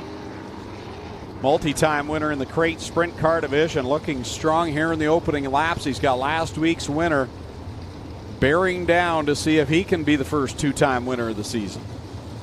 Burbridge gets an easy push away by the Ackland Insurance push truck there. Did we talk about Terry Watts at all yet tonight? Not tonight, I don't think. And his act to help out in a fire that he saw on the way home. Yes. Yeah, I did see him make a post about that, and that house was engulfed in flames. While most people would drive away from that burning house, he was driving towards it.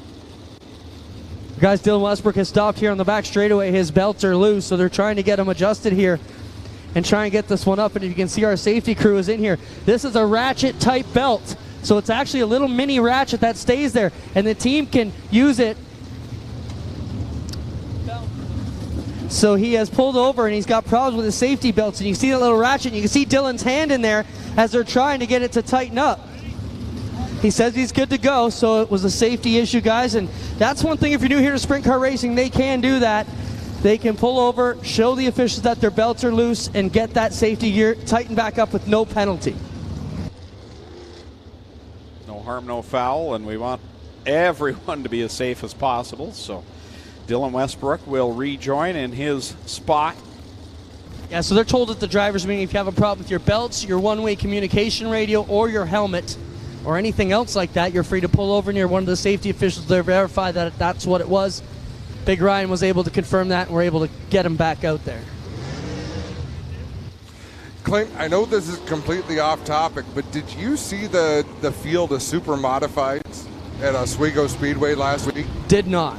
So, John Nicotra, who is a team owner down there, put together a big points fund, and they brought, I think there were 25 super modifieds last week at Ohsweken. And they've been trying to revive the class. It's an expensive class. I don't know what made me think of it, but that a lot of the names here have ties to the old super modified racing days, which of course CNE, Flamborough, Pinecrest, all wound their way down to Ohsweken Speedway. So I just wanted to give a tip of the hat to the people down at Ohsweken for promoting a great event and putting some money into some of the baddest race cars on the planet.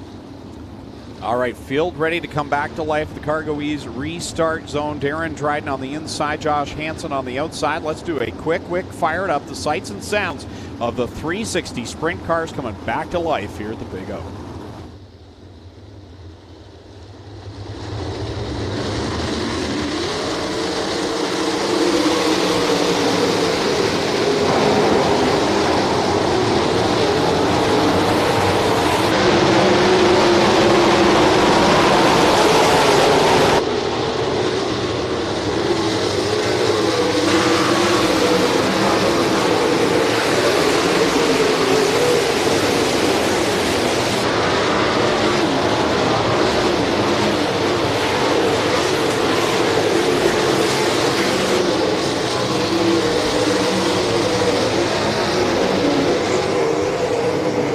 Tell you what, since we went back green flag racing, I saw a number of almost there. A few drivers coming close. Dylan Westbrook drove it into turn one on that restart. It looked like mini stocks. He got into the side of Liam Martin. They just rubbed together, and both gathered him up and drove him down the backstretch. Right now it's Darren Dryden out front with another youngster giving chase, DJ Christie. Another graduate of the crate sprints as Aaron Turkey coasts up on the outside of corner number one. And that will put us under the caution, as well as Eric Gledhill slow in corner 3. Two of our drivers that had bad crashes last Friday night, suffering issues about the same time. Gledhill, I believe, is a flat left rear tire on that Oakwood Transport number 7.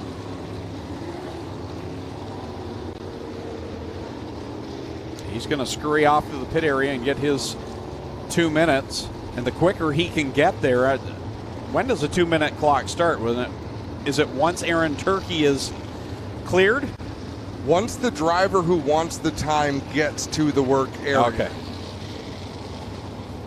So he'll have his couple of minutes here to work on this. Aaron Turkey getting pushed off and into the pits as well. So we know what the issue is with the 7 machine. They need a fresh left rear sneaker on that one. Not quite sure what's going on with Aaron Turkey in the 68. I overheard Doug Leonard from the next room. They said that the 7 has made it to the work area, so the clock can start. And I'm not sure if the clock starts when they get to the work area or when they would have gone white, because it looks like the field is sorted out. Right. They would have gone white. That has something to do with it as well. So we'll wait there, and Eric Gledhill should be able to make it right back out in that Oakwood Transport number 7. But out in front right now, it's all Darren Dryden in that 12DD. And as I mentioned, we're used to seeing him up front and dominating some crate sprint car races. But this is the first we've seen him up at the front end this stellar in the 360. And he's only got a few starts in them, but he's another one of these youngsters. I don't think anyone that's come out of the crates this year looks out of place at all. You know, we used to talk about drivers who made the switch from pavement racing over to dirt. Keith Dempster was the first that really pops into my mind. Steve Lyons. And they became very good at it. Then a bunch of drivers switched over. And to me, they actually looked more natural on the dirt as any of the dirt racers. Keith Dempster, even at the end, through championships and big wins, you could always tell he drove that car a little different than most dirt racers did. But he was successful with it. Yep. These drivers that I see, the Steve Murdoch, the Darren Dryden, the Lucas Smith, they drive them like dirt sprint cars. And Mac Demand, and you can go down the list of all these different drivers that have made the switch. And we are stacked in the field each and every week in every division. Mac Demand embraced the dirt sprint car driving style. That's how you get a nickname like the Highlight Man. Now, Gledhill is near the racetrack, come to rest. Okay, Turkey got pushed out onto the track. Now Gledhill coming out. So I can fill you in on that. So they both had flat rear tires. Aaron with a flat right rear, Gledhill with a flat left rear. They both got repaired. Gledhill got pushed through the pits. There wasn't a push truck right there, so his crew pushed him up to the ramp. The push truck came to get him. Aaron had a push truck behind him in his pits. He pushed off from his pit stall, so they'll both get their spots at the back and we'll be good to go. Thanks for being there, Clinton. Johnny on the spot. Choose rule in effect. These drivers picking inside, outside, wherever they prefer. We talked about him earlier on, Greg. He's 5th place in points. Bailey Hurd out there, right in the middle of the pack, right about, what is he, 12th spot out there in that 70, but just taking what the car gives him. Yeah, having a very smart start to this 2023. Doesn't have a lot in the budget, but makes the very most of it, and he's up there having a good solid season. As we come back to the green flag in the Cargo Ease restart zone. Once again, Darren Dryden gets a good launch, and Hansen right up in front of Christie. That opens the door for Liam Martin down on the bottom in that number 9. That allows Darren Dryden to pull out just a little bit once again in the 12 double D, but here comes Hansen in that 88. Wow. Dylan Westbrook's making moves that you don't see many other drivers make. He's not afraid to get right on the edge. Glenn Stiers just drove up in the middle between Ryan Turner and Mitch Brown. There was not a race car worth of room there, but Stiers made it work. He's on the move right now. He's up to the 6th spot. This is about the best run we've seen for Glenn here in a little bit.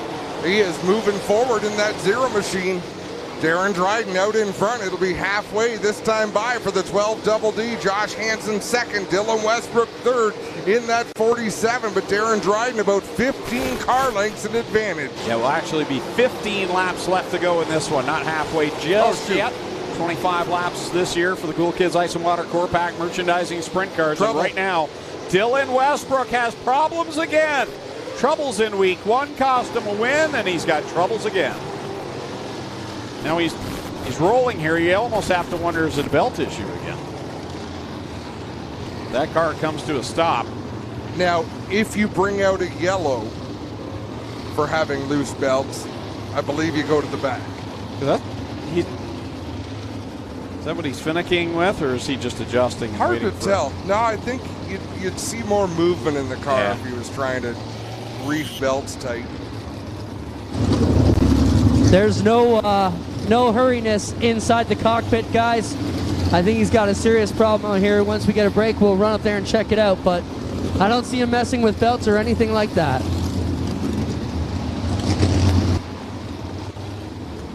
Push truck driver checking in. Clinton Jeffrey heading up the banking.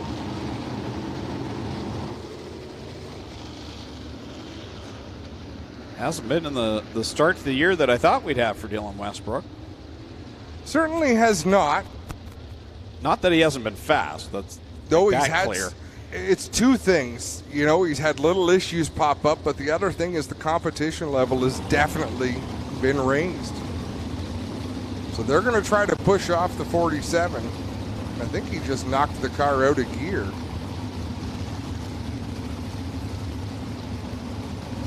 Dylan said he wasn't sure if it was a problem with the rear end or something else. He asked for his 2 minutes in the work area, so they'll get him back here so the crew can check it out. But not sure what it is, guys. And all of these restarts have to be torture for Darren Dryden, the driver of the 12. Just like Brett Stratford, the good news is you don't have to deal with lap traffic as quickly as you would have. The bad news is all those fast cars are right behind you once again. Especially with the double file restarts this year, they're right there with you.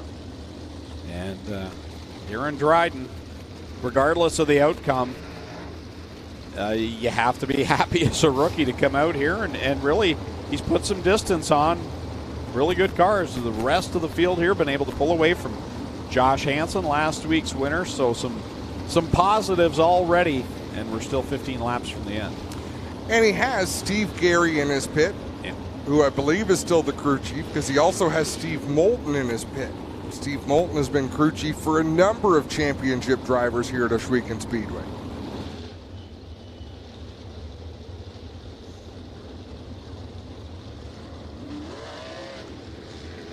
Should make mention next weekend, doubleheader here on GeForce TV. Ohsweken Speedway on Friday night with the late model open, along with crate sprints, Thunderstocks, and mini stocks, and then Saturday over at Flamborough Speedway for the APC series. And I believe the Can-Am Midgets are on the card with that. They are, and you're going to be there for that one. Yeah. Celebrity appearance. Wow, eh? And there's a look at the upcoming events brought to you by Tiffany Gate Fresh Gourmet, the APC series next Saturday from Flamborough, and then on the 17th, the APC series and the Quick Super Stocks are at Peterborough.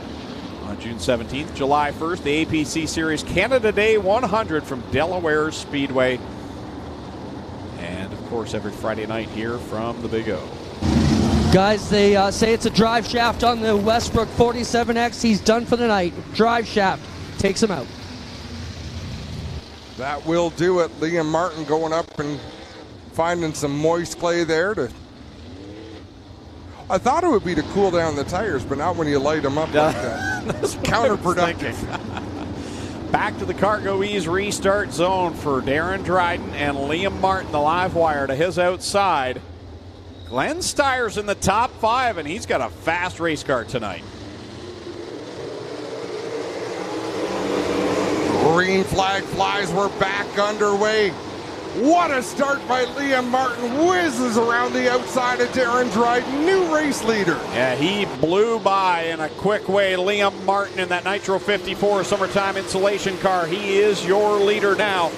Darren Dryden second, then it's Christie, Hansen in the battle between Brown and Stiers for the top 5. Glenn Stiers is looking for that perfect line again. He'll charge into the corner like gangbusters, then lose the handle just a little bit. There he cut a nice turn. Liam Martin pulling away from the field. He's already beginning to see the tail end of the pack, and Derek Jonathan with the crossed flags. Liam Martin is your leader. Tight battle in the back between Kevin Pauls and I believe Tyler Powless. Kevin Pauls having a good run in that 46 machine.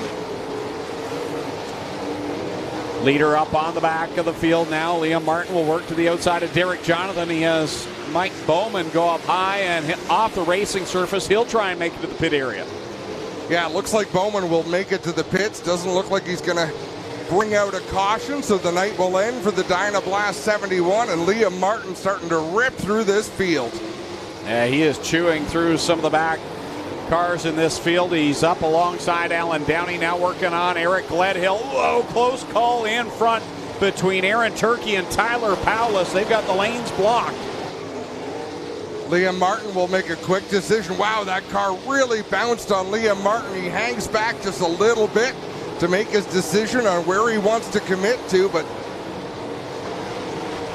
and he has no idea right now that he's got a huge gap on Darren Dryden.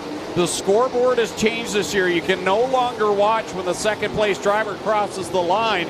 So he's got no clue if Darren Dryden's right on his fuel cell or if he's straight away back.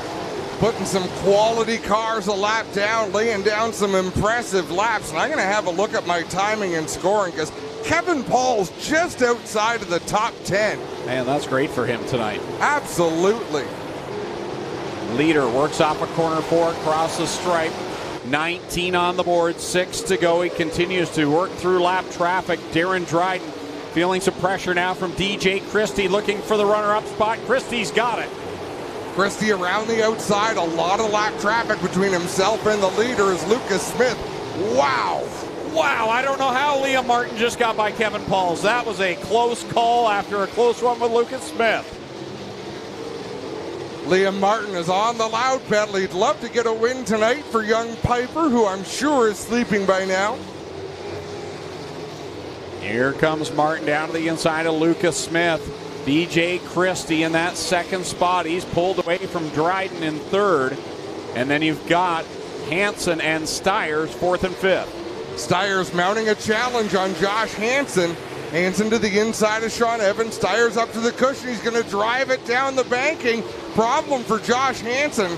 Slows on the front straightaway and then gets back up to speed. Nose wing is broken on that 88.8, so something happened there to slow the car. But nonetheless, with 2 laps left to go, it is all Liam Martin. He has checked out almost a half a lap lead on DJ Christie.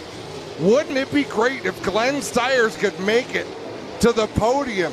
He's closing in on Darren Dryden with a lap and a half to go. One more time around for Liam Martin as he works it down the backstretch and into corner number 3 and 4. Checkers come out. Another new winner. No repeats yet after week 3. Liam Martin picks up the win.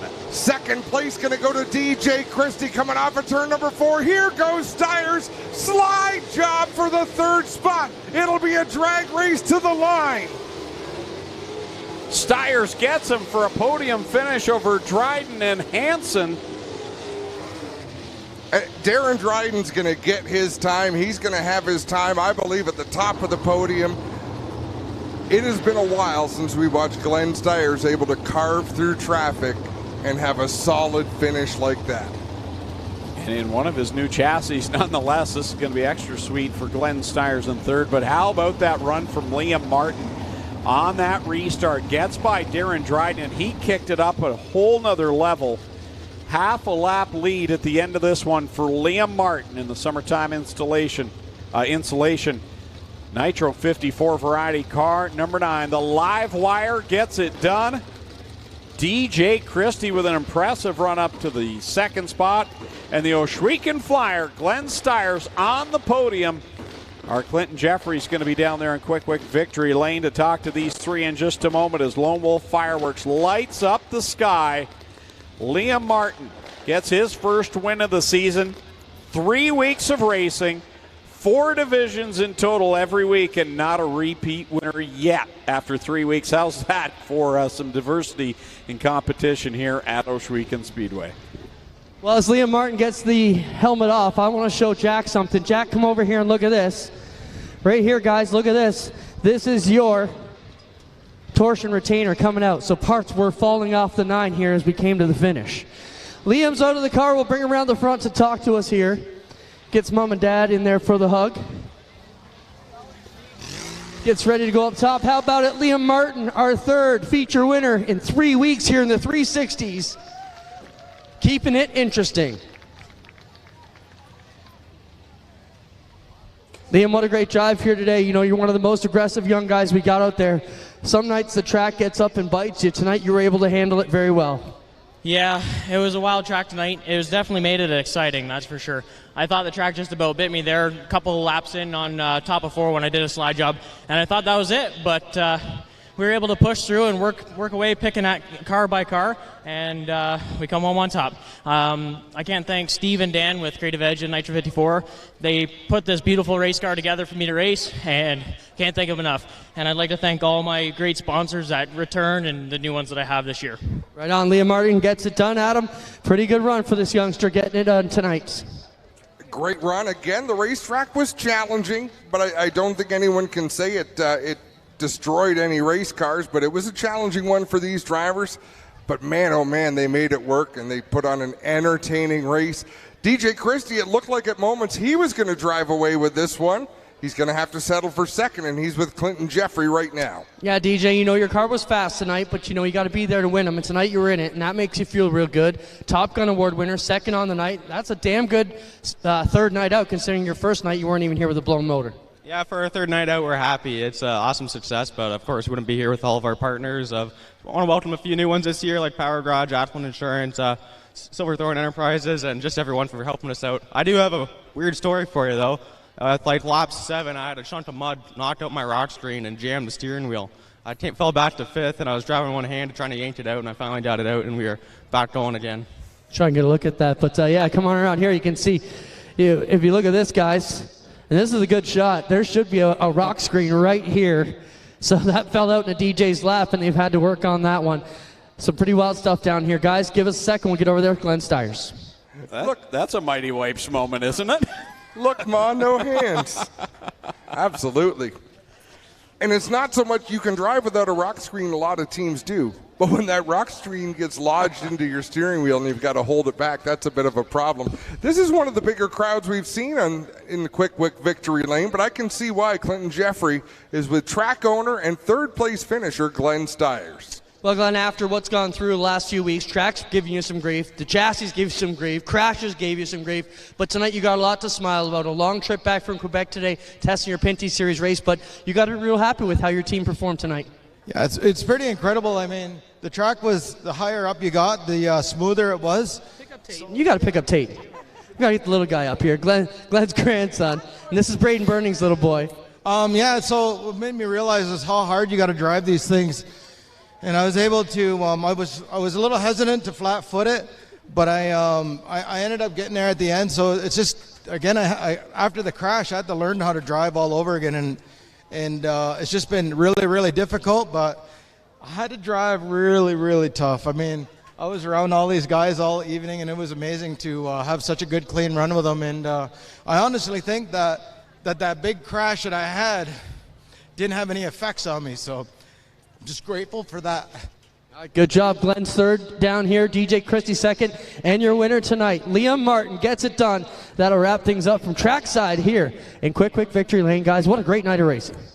I think we just saw an emotional Glenn Stiers. You know, he puts on a very joyful and tough face, but he's been through so much, Greg. Yeah, he really is. And you can say it's all physical and you can just work your way through it, but there's always something in the back of your mind. And I think last week, like he just said, he got past something, and it was mental. And we saw it in his driving tonight. That was a Glenn Stiers we haven't seen in a little while. No, full aggression, full-on fun. We have so much to be excited for here at the Big O. I mean, every division, every division has young talent. Yeah. That's what's exciting. Man, oh man, the future is bright. The present is bright. If you haven't been here yet this year, get out here. Make your way out. We'd love to have you here. That'll wrap things up from Quick Victory Lane down their trackside. So on behalf of all the Ohsweken Speedway staff, on behalf of the Stiers family, and on behalf of Clinton, Jeffrey, Adam Ross, I'm Greg Kelman saying so long. We'll see you next time here on G-Force TV.